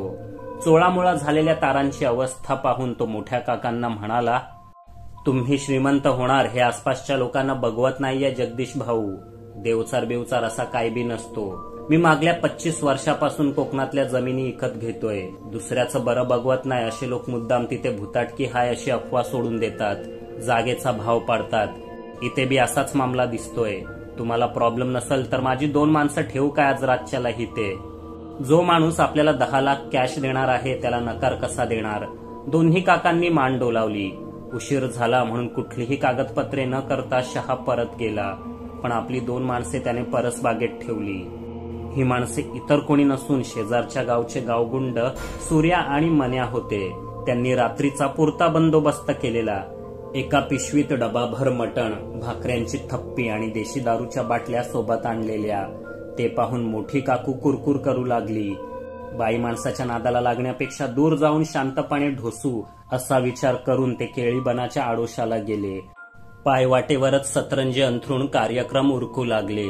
तिथे एक सौर दिवा होता. त्या उजेडात त्यांचं बरं चाललेलं. मध्यरात्रीपर्यंत दारूकाम चाललं. जीभ आणि डोळे जड होऊ लागले तसे ते तिथेच आडवे झाले. 2-2:30चा सुमार असेल. दूर कुठेतरी घंटानाद ऐकू आला आणि त्यासोबत नदीकडून येणाऱ्या पायवाटेवर कुणीतरी काठी ठोकत चालल्याचा आवाज घुमला. मन्याने आवाज ऐकून हाडहाड केलं तर सूर्याने कुस बदलली. डब्यातील मटणांच्या हाडाच्या वासावर एखादं कुत्रच तिथं आलं असेल असा त्यांचा कयास होता. पण काठीचे ठोके जवळ येऊ लागले.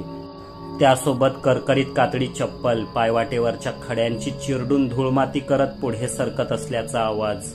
शिव्या देत देतच मन्या जागा झाला. त्याने डोळे मिचमिचे करून पाहिले. एक उंच म्हातारा नेमका त्याच्या पुढ्यात उभा होता. तो इतका उंच होता की शेजारचं केळीचं झाड त्यापुढे थिटं वाटावं. मन्याची दात खिळी बसली. तो एका हाताने सूर्याला ढकलू लागला. सूर्या उठला. त्याला मण्यापेक्षा अधिक चढलेली. तो शेजारी ठेवलेला दांडका जमिनीवर आपटतच उठला. कोण हाय ता त्याच्या मायला, य पुढं. सूर्या ओरडला, पण तो चुकीच्या दिशेला पाहत होता. ताडामाडा एवढा उंच देवचार नेमका त्याच्या मागे उभा होता. त्यांनी आपल्या वाटेतून बाजूला व्हावं म्हणून राखणदाराने आपल्या हातातील काठी जोराने खाली आपटली. तसा सूर्या मागे वळला. दंडुका दाखवून देवचाराला धमकावू लागला. सूर्याच्या हातातील शस्त्र आणि दारूमुळे आलेलं उष्ण अवसान पाहून मन्याच्या जीवातही जीव आला. दोघे झोकांड्या खात उभे राहिले. देवचाराला शिव्या घालू लागले. त्यांची 100 पापे भरली. राखणदार संतापला. त्याने हातातली काठी बाजूला फेकली आणि दोन्ही हातात दोघांची मानगूट धरली. कसायाने मानेवर सुरी फिरवल्यावर कोंबडी काढते तसा आवाज दोघांच्या नरड्यातून बाहेर पडला.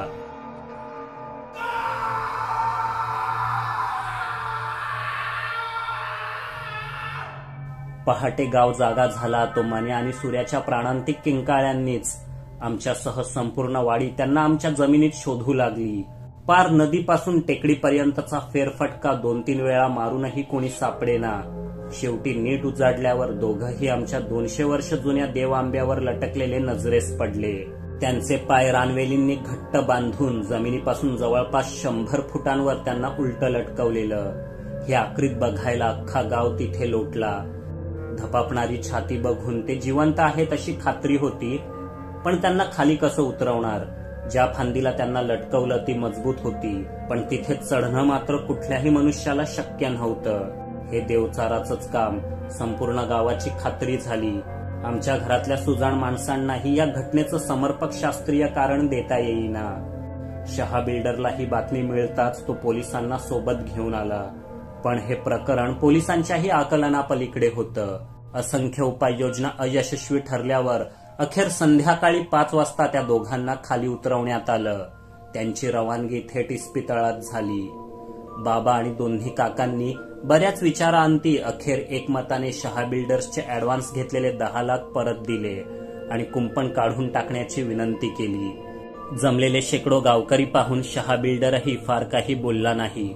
फक्त एवढंच विचारलं, ठीक आहे, नका इकू तुमची जमीन मला, पण एकटे अण्णासाहेब कशी सांभाळणार एवढी मोठी जमीन. त्याची काळजी नसावी शहासाहेब. मी इथेच राहणार आहे अण्णांसोबत. तालुक्याच्या कॉलेजात जाऊन BSc ऍग्रिकल्चर करेन. आमच्या जमिनीत आंबा, काजू, फणसाचे आणखी हजारो कलमे लावेन. त्यांची मायेने काळजी घेईन, वाढवेन. उद्या काही वर्षांनी हीच झाडे आम्हा सर्वांची काळजी घेतील. आणि हो, मी माझ्या जमिनीला कुठलंच कुंपण घालणार नाही, कारण ही जमीन फक्त इथल्या माणसांची नाही, तर पशुपक्षी, किडे, कीटक, देवदानव आणि असलाच तर देवचार सगळ्यांची आहे. आम्ही फक्त इथले राखणदार आहोत. जीव आहे तोवर सांभाळू, मग पुढच्या पिढीच्या उंजळीत टाकून निघून जाऊ. मी निर्धाराने म्हटलं. आई, बाबा, काका, काकी, चुलत भावंडे, गावकरी माझ्याकडे कौतुकाने पाहत होते. शहा बिल्डरच्या व्यवहारी मनाला माझा निर्णय पटला नसावा. तो मान हलवत तिथून निघून गेला. आजोबा पडवीत जाऊन पूर्वजांच्या तसबिरी पुढे हात जोडून उभे होते. त्यांच्या डोळ्यातील आनंदाश्रूंना खळच नव्हता.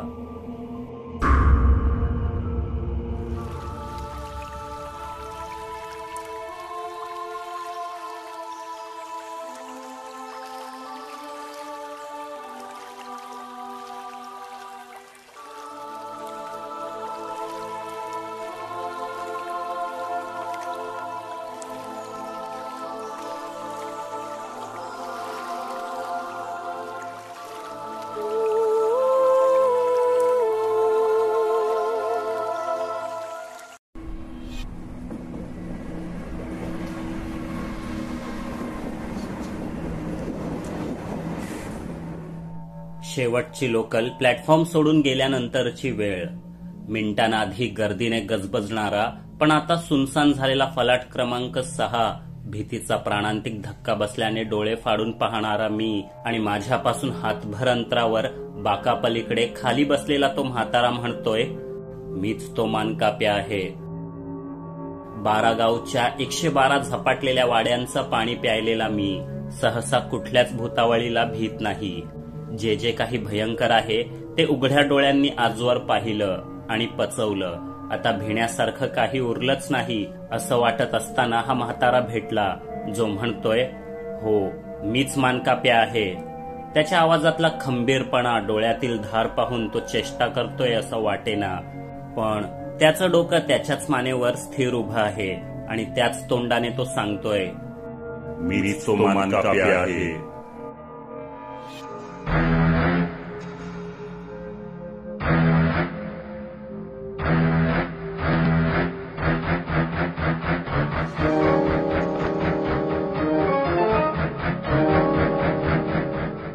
मीच तो मानकाप्या आहे. छे, पुरे झाली ही फालतूगिरी.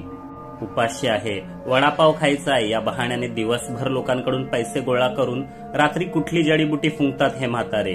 आता उठतोच इथून, नाहीतर थोड्या वेळाने मीच तात्या विंचू आहे असं सांगेल हा म्हातारा.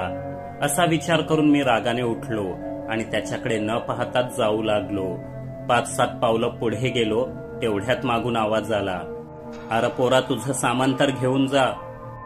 मी बॅग बाकावरच सोडून चाललो होतो, तरीच म्हटलं हलकं हलकं का वाटतंय. मागे वळलो, बॅग उचलली, तोवर म्हातारा बाकाच्या आडोशाला जाऊन बिडी पेटवण्याच्या प्रयत्नात होता. कुतूहल म्हणून पुन्हा एकदा त्याच्याकडे नजर टाकली आणि हादरलोच. तो खरं सांगत होता, त्याच्या धडावर डोकं नव्हतं, तोच मानकाप्या होता.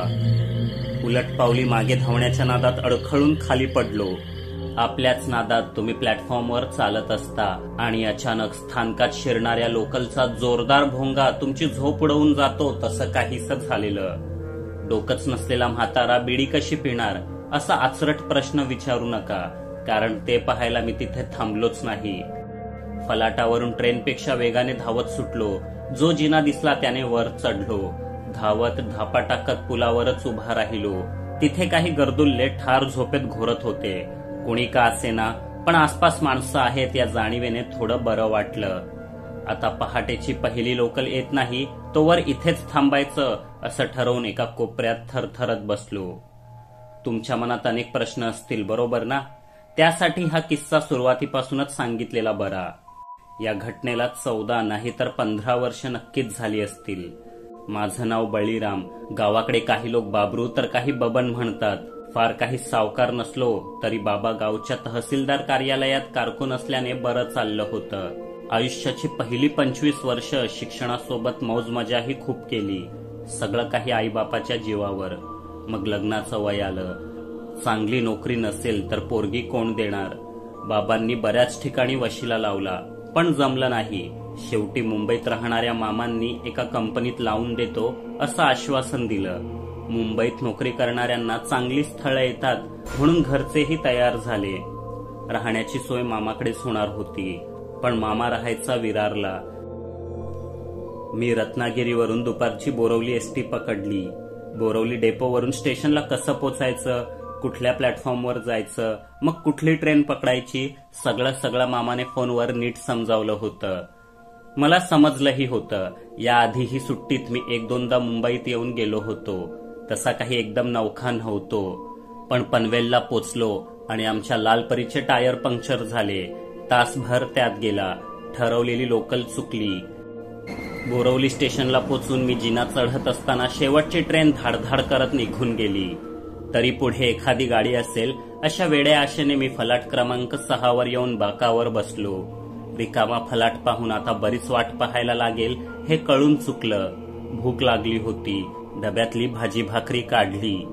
तेव्हाच बाकामागे बसलेला तो म्हातारा हात पुढे करत म्हणाला, पैसे दे पैसे, वडापाव खायला, उपाशी हाय. असे लोक हल्ली गावाकडेही खूप भेटतात. त्यांना काही खायला द्यावं तर नाही म्हणतात, पैसेच हवे असतात. त्या पैशांची ते दारू पितील, बिड्या फुंकतील. हे ठाऊक असूनही मी कधी कधी देतो 4-2 रुपये. कुणास ठाऊक, कधीतरी कुणीतरी खरंच उपाशी असेल तर. आताही मी वरच्या खिशात खुळखुळणारे काही सुट्टे पैसे त्याच्या हातावर ठेवले. तो तिथेच बाका शेजारी खुडखुडत होता. माझ्याकडे तेव्हा बटन दाबायचा छोटा मोबाईल फोन होता, पण इतक्या रात्री गावी किंवा मामाला फोन लावून त्यांची झोपमोड करण्यात काही अर्थ नव्हता.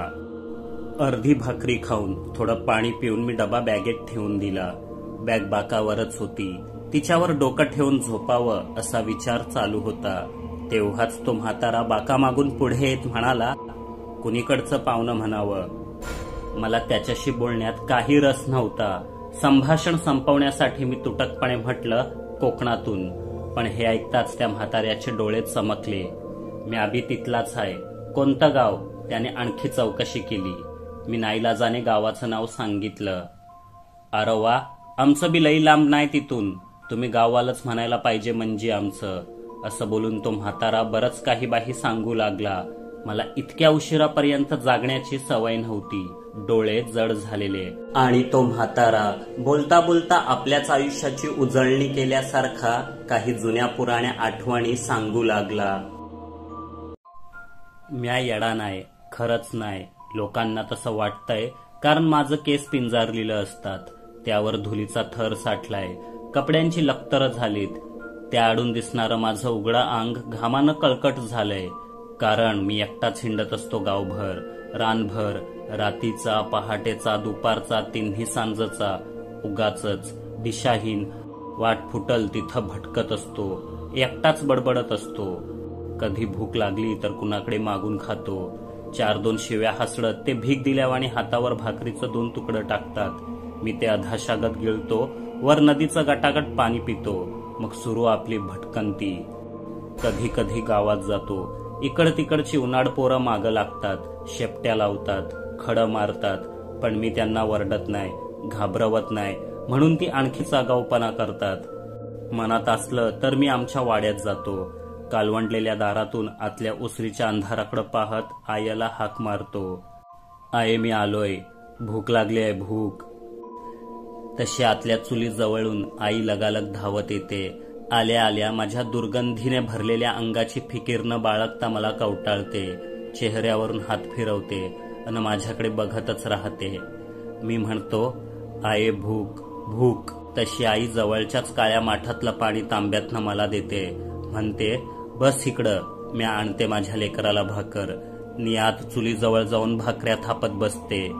ओसरीवरच्या अंधाराला दचकून बघत मी खांबाला टेकतो. घरावर नजर फिरवतो. आमचं घर आता जुनं झालंय. कौलांना सांभाळणारं वासं वाकलत, मोडलत, त्यांच्या खपल्या पडतात.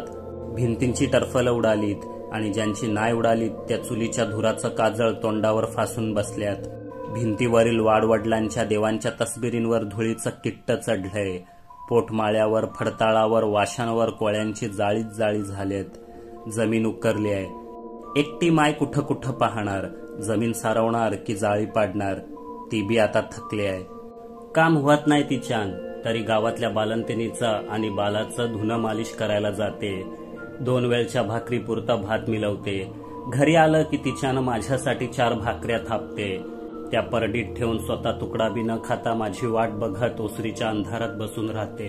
पण मी हा असा तवा कुठं भी भटकत असतो. दगडधोंड्यात, नदी दरला माझी वाट बघून थकलेली माय मग तसंच दार कुशी करून ओसरीवर पडते. एकटी माय. मी तिचा एकुलता एक लेक. माझा आबा लहानपणीच गेलं म्हणून मायचा मी लाडका. मला कलेक्टर बनवायचं होतं तिला. पण कसचं काय. फाट उठली की माय अंगणात येऊन सूर्यनारायणाला हात जोडत म्हणते, देवा, आज तरी माझा किसन्या घराकडे येऊ दे र. मग मी त्याला जाऊ दे याचे नाही. तिला पाहून लोक म्हणतात, म्हातारीचा लई जीव लेकावर. पर लेकाचं खूल काही जाईना. पण मी खुळा नाही, येडा नाही. येडी तर ही लोकच आहेत. हा नाम्या, तो म्हादू, शिरपता, सगुना, ज्ञानबा, समदे येडे. शहाणा एकटा मी नि माझी माय. तो रघोबा तर पारच येडा निघाला. काल रातच्याला दिसला मला नदी पहिलीकडे जाताना. आता काय तो परत येत नाही. आज गावात पसरलीच बघा रघ्या गायब झाल्याची खबर. माय आली वाटतं. दे आहे, भाकरी दे. भूक, भूक लागली. मी भाकरी पेटल्यावर तुटून पडतो. 2 हातांनी खातो. माय माझ्याकडे प्रेमाने बघत म्हणते, घे बाळा, आणखी घे. उपाशी माझं लेकरू ते. भाकर खाऊन झाल्यावर माय दार लावून मुकाट्यानं निजायला लावते. लहान बाळासारखं मला थोपटत असताना तिचाही कधीतरी डोळा लागतो. पहाट अजून झालेली नाही. अंधाराचे थर गावावर पडलेत.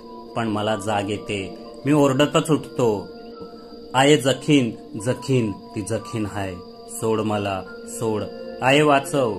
माय धडपडून उठते. मला सावरायला बघते. पण मी थांबत नाही, ओरडतच सुटतो. माझ्या ओरडण्याने आजूबाजूची घरंही जागी होतात. मी बोंबा ठोकत अंगणात येतो. इथे तिथे पळत सुटतो. माय मला आवरायला बघते, पण मी तिच्या हातात येत नाही. जखीण जखीण अशी बोंब ठोकतच मी पायवाटेने रानाकडे पळायला सुरुवात करतो. किसन्या मागं ये, मागं फिर, माय हाका मारते, पण मी मागं बघतच नाही. आपल्या नशिबावर रडत माय तिथेच दाराच्या चौकटीला डोकं टेकून उभी राहते. तिचं डोळा आसवांनी भरलेलं असतात. स्वतःशीच ती पुटपुटते, देवा कसं रे माझ्या लेकाचं खूळ निघना. माझ्या कालव्यानं जागा झालेले लोक पुन्हा आपापल्या अंथरुणावर निजत म्हणतात, येड्यानं आज पण तमाशा करून आमच्या निजेचं खोबरं केलं. येडा नाही तर काय. माईला, शेजाऱ्यांना आता माझ्या वागण्याचं काही नवं वाटत नाही. ते रोजचंच झालंय. मला ते खुळा समजतात, पार खुळा. गावातून मी जो धावत सुटतो ते धावतच राहतो. ओरडत बोंबटत मी कुठेही पळत राहतो. दूध काढण्यासाठी लवकर उठलेले गवळी माझ्या गडबडीकडे बघतात. येडं आज बी सुटलेलं दिसतंय असं म्हणून पुन्हा आपापल्या कामाकडे वळतात. त्यांनाही ते सवयीचं झालंय. धावून धावून थकलेला मी कुठंतरी झाडीत, माळावर, डोंगरावर नाहीतर नदीकडेला अडकून पडतो आणि तोंड मातीत घुसवत दोन्ही हात डोक्यावर आणून ओरडतो, धरलं धरलं, सोड मला, आये वाचव. मग माईंदाळ भीतीनं तसाच निश्चित पडून राहतो. हातवार करत बोंबटत माळ्यातून फिरतो. गुराकडे आलेली पोरपोरी माझ्या अवताराला घाबरून दुसरीकडे जातात. मी एकटाच उरतो. एकटा, या रानात एकटा, या माळावर एकटा, या गावात एकटा. नाही, पर मी एकटा नाही. ती हाय ना जखीण, ती माझ्यावर लक्ष ठेवून असती. माझा गळा दाबायचाय तिला, त्या जखणीला. कधी कधी भूक लागली की मी लोकांच्या मळ्यात घुसतो. भाजी, फळं, ऊस जे काय मिळेल ते ओरबाडतो. कुणी पाहिलं नाही तर ठीक, पाहिलं तर नाही नाही त्या शिव्या घालतात, बांबूने मारतात. हे बघा वळ. मला येडा म्हणतात, पण मी येडा नाही. मला येडा म्हणू नका. मी असा नव्हतो. मला समजत होतं चार चौघात बोलायचं कसं, राहायचं कसं, शेती कशी कसायची, लिहायचं कसं, शहाण्यासारखं वागायचं कसं, आणि बरंच काही येत होतं. अख्ख्या गावात माझ्यासारखा पोहणारा कुणी नव्हता. केवढाही मोठा पूर असू देत, मी नदीत उडी टाकून सुखरूप बाहेर येऊन दाखवणारच. झाड कितीही उंच का असेना, त्याचा शेंडा मी सरसर 2 मिनिटात चढून जायचो. माझ्या आवाजाला धार होती. कीर्तनात माझा सूर ऐकून गावकरी दंग राहायचे. शिकण्यातही गती होती. गावातली मॅट्रिक पर्यंतची शाळा दरवर्षी पहिल्या नंबराने पास झालो. निकाल घेऊन घरी यायचो तेव्हा आईच्या नजरेत आनंद सामावायचा नाही. माझ्यावरून कडाकडा बोटं मोडत ती दृष्ट काढून टाकत असे. म्हणे, माझा किसन्या नक्कीच कलेक्टर होणार. सगळे तिच्या म्हणण्याला दुजोरा देत. तेव्हा माझं 20वं होतं. अंगात उमेद होती, बाजूत ताकद होती. दंडातल्या बेडक्यांना पीळ होता. छाती भरदार होती. चालण्यात ऐट अशी की कुऱ्हाड खांद्यावर टाकून माळ्याकडे निघालो की लोक म्हणायचे, किसन्या, तूच खरा बळीराजा शोभतोस. एव्हाना अनेक सगळे सोयरे गावकरी माझ्या लग्नासाठी मायला स्थळ सुचवायला लागले. माय त्याबद्दल मला विचारायची, पण मी नाही म्हणायचो. एवढ्यात नाही, अजून मला शिकायचंय, माझ्या शेतात राबायचंय, कलेक्टर व्हायचंय. माझी काही स्वप्न आहेत, ती पूर्ण करायची आहेत. हा जुना वाडा कोसळून नवा चौसोपी वाडा बांधायचा आहे. माईला सुखाचे दिवस दाखवायचे आहेत, मगच लगीन. पण तरीही स्थळ कमी होईनात. जरा नीटनेटका होऊन मी कोणाच्या लग्न कार्याला निघालो म्हणजे गावातल्या तरण्या ताठ्या पोरी बघतच राहायच्या. कुणी बोलण्यासाठी जवळ येण्याचं निमित्त शोधायच्या. माझ्यामध्ये काहीतरी होतं एवढं नक्की. वाटलं मनासारखं होईल. दिवस बरे चालले होते, पण असं व्हायचंच होतं. सुगीचे दिवस होते. यंदाच्या पावसानं भलं केल्याने शेतात सोनं उगवलं होतं. यावर्षी अमाप पीक हाती येणार आणि जोडीला माळ्यातला भाजीपाला, आंब, काजू वगैरे विकून येणाऱ्या लक्ष्मीनं घराची दुरुस्ती करायची असं मायजवळ म्हटलं होतं. पण पीक हातात पडलंच नाही तर. बाजूच्या गावात रातच्या रातला चोरांनी शेत साफ केल्याचं ऐकलं होतं. माझ्या शेतातली लक्ष्मी अशी कोणी चोरून नेली तर? माझ्या घामाचं पाणी जिरवून काढलेलं सोनं मी असं थोडी चोरांहाती घालवू देणार होतो. मी मळ्यावरच रातची वस्ती करायचं ठरवलं. माय घराचं बघणार होती. मी एकटाच वस्ती करणार हे ऐकून अगोदर तिने नाहीच म्हटलं. मसणवाट्याजवळचा आमचा मळा, पुढं गच्च रान. रात्रीचं एकटं राहायचं म्हणजे जरा अतीच. आजूबाजूचे मळेकरी कधीच असली हिंमत करत नाही. पीक गेलं तरी चालेल म्हणतील, पण त्या भयानात वस्ती करणार नाहीत. मला भीती नव्हती. लहानपणापासून अंधाराला आनंद समजून, सापांना खेळणं समजून खेळलो होतो मी. माझ्या धाडसाचा लोकांना अचंबा वाटायचा, पण रात्री माळ्यातल्या वस्तीचं ऐकून त्यांनी बी भुवया वर केल्या. नको म्हटलं तरीही मी वस्तीला जाणारच होतो आणि गेलो सुद्धा. संध्याकाळी मायकडून फडक्यात 2 भाकऱ्या आणि चटणी घेतली. कुऱ्हाडीच्या दांड्याला बांधली. पहाटेला येतो ग असं सांगून निघालो. जपून राहा र बाबा, माय म्हणाली. रात हळूहळू गडद होत गेली. रातकिड्यांची किरकिर सुरू झाली, पण मला कशाचीच भीती नव्हती. झाडीत फुरफुरणारे कोल्हे, मधूनच सरपटत जाणारे साप, कोणीच मला घाबरवू शकत नव्हतं. मी निर्भय होतो. मळ्यात पोहोचलो तेव्हाही पुसटसं दिसत होतं. फळ्यांचं फाटक उघडून आत शिरणार इतक्यात जवळून जात असलेल्या दाजीनं साथ दिली. किसन्या, अजून घरला नाही गेलास र? जाऊन आलो की दाजी, आज राखण करायची म्हणतो इथं. अरे येडा का खुळा तू, इतक्या रातीचं मसणवाट्याजवळ एकटा राहशील? चल घरला, मरू देत ते पीक, दाजी घाई करत म्हणाला. मी हसलो, म्हणालो, दाजी मला काय होत नाही, तू जा बघू, अंधार पडतोय. मग दाजी जरा वेळ तिथंच टेकला. संचीतून तंबाखू काढत म्हणाला, असं ऐकायचा नाहीस तू. काय एक थ्यार तुझं. एक ऐक माझं, राहतोस तर राहा, पर आपल्या मळ्याची शिव ओलांडून नदी पहिलीकडं त्या गचरानात जाऊ नकोस. लहानपणापासूनच आम्हाला तो भाग निषिद्ध होता. आताही वडील मंडळी लहानांना, तरुणांना तिथे जाऊ नका म्हणून सांगत, पण का ते कोणीच सांगत नसे. एक प्रचंड झाड आणि त्यांच्यावरील थोरल्या वेलींनी गुंफलेलं निबिड रान होतं ते. तिथे कधीच कोणी गेलं नव्हतं. गेलं तर परत येत नाही म्हणतात. म्हणून रानाचा तो भाग वाळीत टाकल्यासारखाच. रात्री अपरात्री तिथून येणाऱ्या रानटी श्वापदांच्या भेदक गर्जनांनी त्या रानाच्या भीतीबद्दल मनात आणखीच भर पडत असे. मी त्या रानालाही भीत नव्हतो, पण तिथं जाण्याची कधी संधीच आली नाही. आता मात्र दाजींना सांगताच माझं त्या रानाबद्दलचं जुनं कुतूहल जागं झालं. मी दाजीला विचारलं, तू म्हणतोस तर नाहीच जाणार मी तिथं, पण का ते तर सांगशील की नाही? काठीवर रेलून उभा राहिलेला दाजी सावध होत म्हणाला, त्याचं असं हाय किसना, कोणाला सांगू नगस. मला बी हे माझ्या चुलत्यानं सांगितल्यान. तिकडं म्हण त्या गच रानात एक डव हाय आणि त्याच्या बाजूला एक महाल, राजवाडा जणू, पर कुण्या राजाचा नाही, एका हाडलीचा. हडलीचा राजवाडा काय म्हणतोस? मी जरा जोरानेच म्हटलं. व्हय, वरडू नगस, ती ऐकील. ती हाडल दर अर्ध्या चंद्राच्या रातीला बली घेते म्हणतात. मागा आपला परब्या नाही का गुरामागा वाट चुकून त्या रानामंदी गेला नि वरडत पलत आला.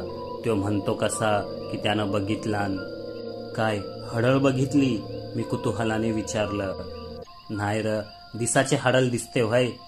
तो म्हणतो त्याने मुंडकी पाहिली, मुंडकी, ती 250. मागा आला तेव्हा भीतीनं दात खिली बसली होती त्याची. काय सांगतोस दाजी? मी म्हटलं. नाहीतर काय, म्हणून तुला सांगतो, जाऊ नगस तिथं. मी हा चाललो घरला. चल. आणि पटकुरा अंगावर टाकून तो गावाकडे निघाला. मी मळ्यातल्या खोपटात येऊन बसलो. अर्थातच माझा अशा गोष्टींवर विश्वास नव्हता. त्या रानात हडळ असलीच तरी माझा कुठे संबंध येणार होता. त्या रात्री अशी फक्कड झोप लागली. उघड्या माळावरचा वारा अंगाला झोंबत होता. गोधडीत फुरंगटून गाढ झोपलो असलो तरी मन सावध होतं. पीक चोरायला चोर आलेच तर पटकन नडता यावं म्हणून कुऱ्हाड उशालाच ठेवली होती. पण तसं काही घडलंच नाही. उठलो तेव्हा पहाटेचा वारा भंडावून सोडत होता. पुसट प्रकाशात दूरवर गाव झोपलेलं दिसत होतं. जागी होती फक्त पाखरं. कुठून तरी दूर अनामिक पक्षाचं विचित्र केकाटणं ऐकू येत होतं. पहाट धुक्याची होती. पायाखाली दव किचकिचत होतं. मी बराच लवकर उठलो होतो. पुन्हा झोपावंसं वाटत नव्हतं. वातावरण आल्हाददायक होतं, पण पहाट नेहमीसारखी प्रसन्न वाटत नव्हती. तोंड धुवावं म्हणून मी मळ्याच्या कट्ट्यावरून खाली उतरून ढोर वाटेने नदीवर गेलो. नदी निपचित पडली होती. प्रवाहाला संथपणा होता. पाण्याला पाय लावताच त्याचा थंडपणा अंगावर शिरशिरी उठवून गेला. विजार वर करून मी गुडघाभर पाण्यात जाऊन पोचलो.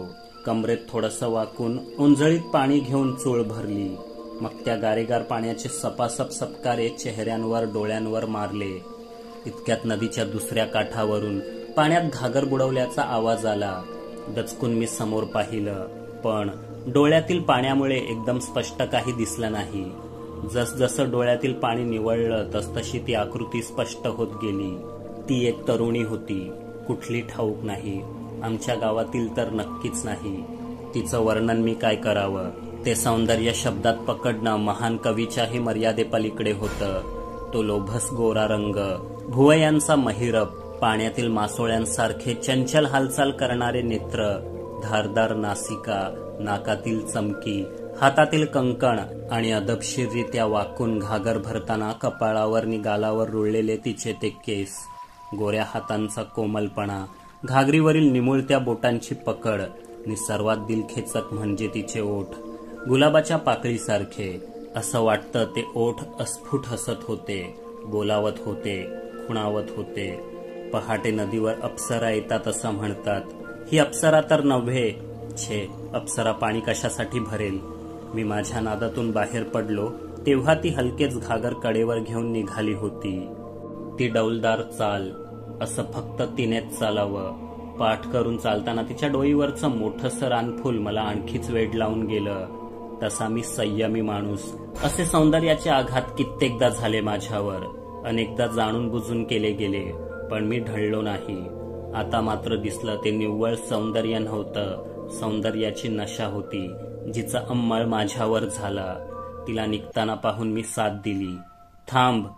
पण तिने ते ऐकलं नाही, किंवा ऐकून न ऐकल्यासारखं केलं. ऐकलं नाही असं होऊच शकत नाही. नदीचा तो काठ अवघा 20 फूट रुंद, आणि तिला माझी साथ ऐकू आली नाही. अशक्य. मी पुन्हा साथ दिली, जोराने. ती फक्त जराशी दचकली, मागे मान करून निमिषभर माझ्याकडे पाहिल्यासारखं केलं, गालातल्या गालात हसली आणि पुन्हा चालू लागली. बस एवढंच माझ्यासाठी पुरेसं होतं. झरझर पाणी कापत मी पलीकडे पोहोचलो. दूरवर जाणाऱ्या तिच्या आकृतीचा मागोवा घेत झपाझप चालू लागलो. मी खुळावलो होतो. नदी मागे पडली. आता ती फारच थोडं अंतर पुढे होती. आम्ही मसणवाट्यातून चाललो होतो, पण त्याचं ध्यान कोणाला? ती एका सम्राज्ञीसारखी एक एक पाऊल उचलत मंद चालली होती व तिला गाठून काहीतरी सांगावं म्हणून मी पटापट पाय उचलत होतो.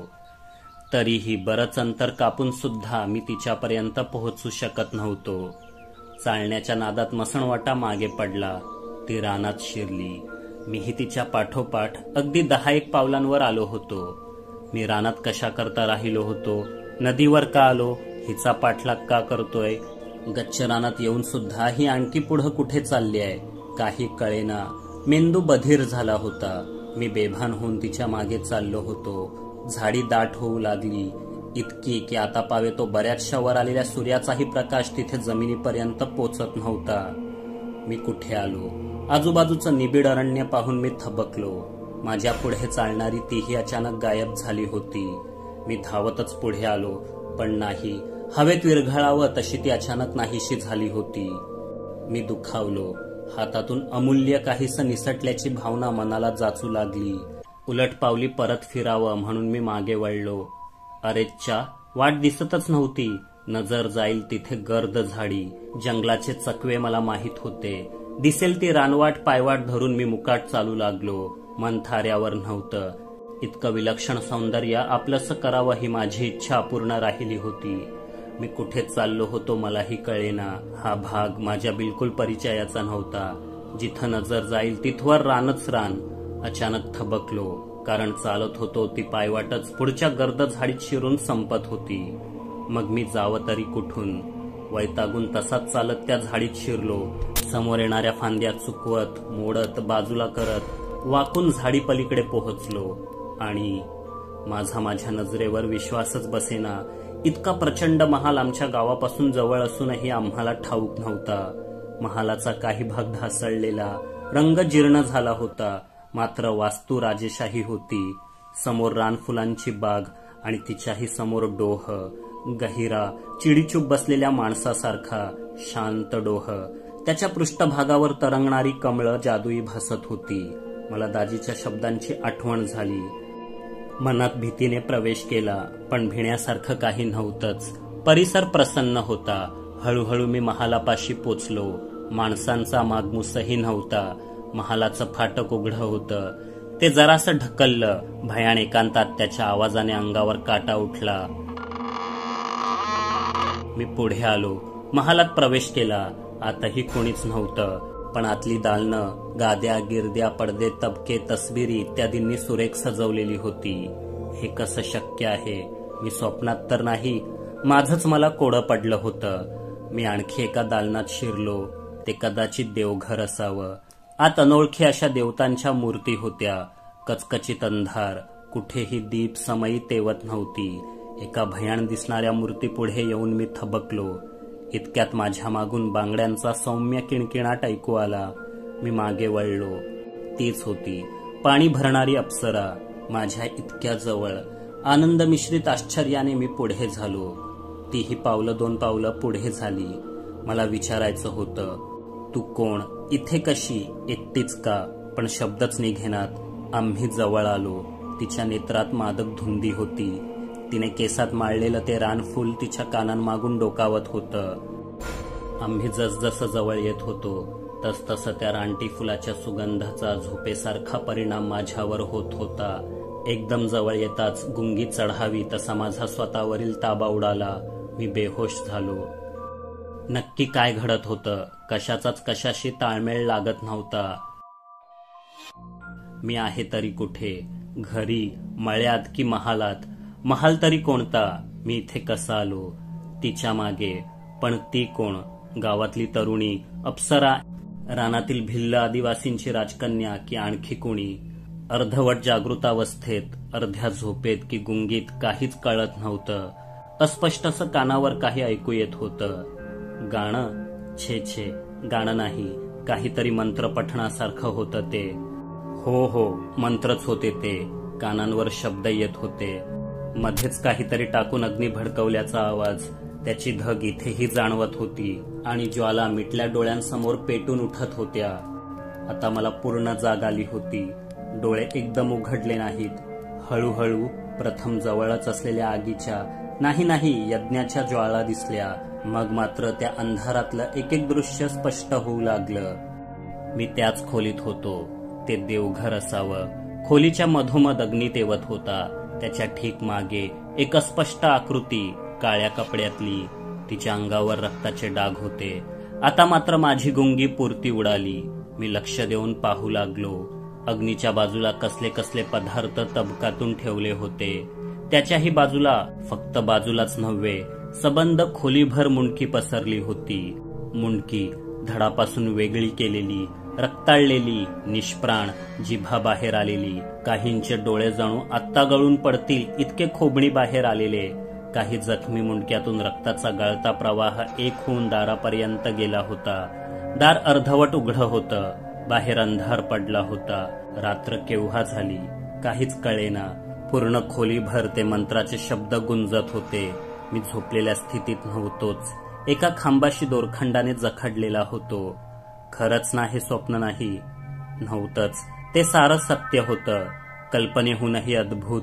खोलीच्या भिंतीवर चित्रविचित्र आकृत्या होत्या. माझं शरीर गार पडू लागलं होतं. बाजूच्या भिंतीला उंचावर एक झरोका होता. त्यातून अर्धा चंद्र डोकवत होता. ती अर्ध्या चंद्राची रात्र होती. मला दाजीचे शब्द आठवले. गळ्यात भीतीचा हुंदका अडकला.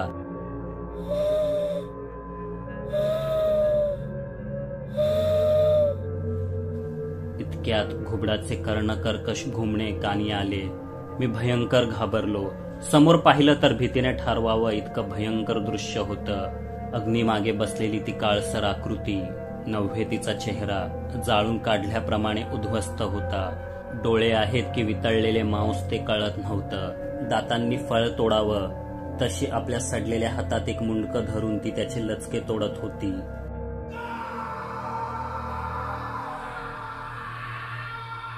अत्यंतिक भयाने मी किंचाळलो. त्या थरारक आकृतीने माझ्याकडे पाहिलं व कर्णकटू हास्य केलं.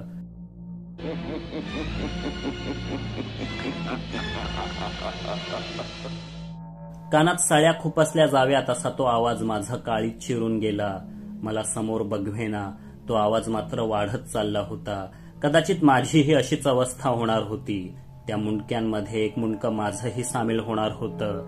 मी अंगात होतं नव्हतं तेवढं सारं गावरान बळ हातात एकवटलं. पिळदार शरीराला त्या दोरखंडाचा फास काचत होता. ताकदपणाला लावून एक जोरदार हिसका दिला आणि आवळलेल्या दोरखंडाची गाठ सुटली. वेटोळी गळून पडली हे लक्षात येताच क्षणाचाही वेळ न लावता ते अर्ध उघडं दार मी धुडकावून जीवाच्या आकांताने पळत सुटलो. मागे न पाहता, मागे कदाचित माझा मृत्यू असावा. मी पळालो त्या महालाच्या बाहेर. करकरणाऱ्या फाटकावरून उडी ठोकत पुढे डोहाजवळ रस्ताच सापडेना. दिसेल त्या झाडीत शिरलो. अंधारात तडफडत ठेचकाळत धडपडत जमेल तसा धावत होतो. बाजूचा किर्र अंधार डसत होता. पायाजवळून साप विंचू वळवळून जात होते. मी त्यांना न जुमानता धावत होतो. काळ्या तोंडाची वटवाघळं तोंडावरून फडफडत गेली. मी धावतच होतो. 4-5दा अडखळून पडलो. धोपर फुटलं. पायांचे अंगठे ठेचकाळले. तोंडावर पडून नाकातून रक्ताची धार लागली. तरी मी आपला धावतच होतो. धावून धावून अखेर उघड्या माळावर आलो. थकून खाली वाकलो. मागून आवाज आला, आणखी किती पळशील? आणि पुन्हा ते भयप्रद हसणं. मी मातीत तोंड घुसवत ओरडलो, नको नको, सोड मला, सोड. आणि भयातिरेकाने बेहोश झालो. दुसऱ्या दिवशी सकाळी मी मळ्यावर आढळलो नाही. तेव्हा आईने धावाधाव केली. गावातल्यांना बोलावून सांगितलं. 2-4 दिवसांनी काजीच्या डोंगरावर शेळ्या चारणाऱ्या म्हातबाला मी जखमी अवस्थेत धुळीत पडलेला दिसलो. त्याने गावभर केलं. गावकरी उचलून मला घरी घेऊन आले. वैद्य आला. त्याने काही बाही अंगावर शिंपडलं. मला शुद्ध आली. पण नजरेसमोर घर न दिसता तो महाल नीती जखीणच दिसू लागली. मी जीव जाईस्तवर ओरडलो, जखीन जखीन, आय वाचव. लोकांना कळेना हे काय. कुणी म्हणालं भूतानं धरलं. म्हणून मांत्रिकाला बोलावलं. पण त्याच्यानंही माझ्यातली भीती जाईना. मी तसाच भीतीने ओरडत राहिलो. माझ्याच घराच्या अंधाराला घाबरून मी बाहेर पळालो. सर्वांना सांगितलं. रानात काय दिसलं ते. कुणी ऐकेना. खुळा म्हणत, येडा म्हणत. म्हणून मी एकट्यालाच सांगत बसतो. भीतीने ओरडतो. तर हे लोक मला खूळ लागलं असं म्हणतात. पण मी खुळा नाही. एक आतली गोष्ट सांगतो, कोणाला सांगू नका. पण ती पाणी भरणारी अप्सरात जखीण निघाली. कसा म्हणता, तिच्या डोईतलं रानफुलच त्या जखणीच्या बी डोईत होतं. मी जसा परत आलो तसा 5-6 दिवसांनी रघ्या बी गावला. काजीच्या मल्यावर उघडा बंब झोपलीला. त्याला बी गावातल्यांनी उचलून घरी आणलं. डॉक्टराला दावलं. बाहेरचं काही असल म्हणून अंगारं धुपारं केलं. भक्ताचं पोट भरलं. पण रघ्या काही माणसात आला नाही. माका हाडल दिसली, मुंडकीच मुंडकी दिसली असं सारखं बडबडत राहतो. लोक त्याला बी माझ्यागत खुळाच समजतात. पण तो खुला नाही आणि मी बी खुला नाही. एका सांच्याला रघ्या मला रानात भेटला. जग आम्हाला काय बी बोलत असल, पण आम्हा दोघांना ठावा आहे की आम्ही काय पाहिलं. म्या म्हटलं, रघ्या तुझं बी नशीब थोर हाय बघ. हाडलीच्या मुठीतनं वाचलास. लोक येडा म्हणू देत की खुला. आपला जीव वाचला ते बेस झालं. मला वाटलं त्याच्यावर विश्वास ठेवणारा एक तरी भेटला म्हणून रघ्या खुश होईल. गळ्यात गळा घालून रडेल. पण कसलं काय. तो डोलं मोठं करून म्हणाला, नाही किसन्या, नाही वाचलो. आणि तू बी नाही वाचलास. मला काहीच कळना. रघ्याला खरंच याड लागलं असावं. मला कोड्यात पडलीला बघून तो म्हणाला, चल धावतो. आणि मला टराटरा खेचत तो रानवाटेनं निघाला. आम्ही नदी पार केली. गच रानात शिरलो. मला ठाऊक होतं तो मला त्याच हडलीच्या वाड्याकडे घेऊन निघालीला. पर मी घाबरलो नाही. आणि रघ्या बी बिंदास्त होता. येड्यांना कुणाची भीती. पोचस्तवर रात झाली. बाहेर चांदण्याचा उजेड असला तरी हाडलीच्या वाड्यात कचकचित अंधार होता. आम्ही पार तिच्या जंतर मंतरवाल्या खोलीपतूर गेलो. दाराआड लपलो आणि आत डोकावलो. आत ती होती जखीण. आसपास तोच मुंडकी आणि कवट्यांचा बाजार. तिच्या पलीकडच्या भिंतीवर असलेल्या खिडकीतून अर्धा चांदवा दिसत होता. त्याचं चांदणं आत बी झिरपत होतं. त्याच उजेडात ती जखीण एक ताजं मुंडकं चाटताना दिसली. ते रघ्याचं होतं. मला धडकीच भरली. बगवाना म्हणून नजर खाली नेली. तर आणखी एक मुंडकं अर्ध खाल्लेलं तिच्या पायाजवळ पडलं होतं. ते माझंच होतं. म्या चमकून लगेच रघ्याकडे पाहिलं. तो अस्वगालीत म्हणाला, खरंय किसन्या, आपण दोघं बी मेलू. त्या हाडलीनं मान छाटली आपली. गावात भटाकतो तो आपला आत्मा, सैरभैर झालीला. आपण मेलो हेच त्याला कळत नाही. आणि लोकांना पण. आत्मा एका जागी राहू शकत नाही, कुणाशी धड बोलू शकत नाही. म्हणून आपण गावभर भटाकतो, एकटेच बडबडतो. म्हणजे आपण भूत आहोत काय? पर आपली डोकी तर साबूत आहे की. मी चमकून म्हटलं, अच्छा, मग समोरच्या आरशात बघ, रघ्या म्हणाला. मी जखनीच्या वाड्यातील चांदीच्या आरशात पाहिलं आणि हादरलोच. माझ्या धडावर मुंडकं नव्हतं. मी मानकाप्या होतो. रघ्याने मी दोघं बी गावात परतलो.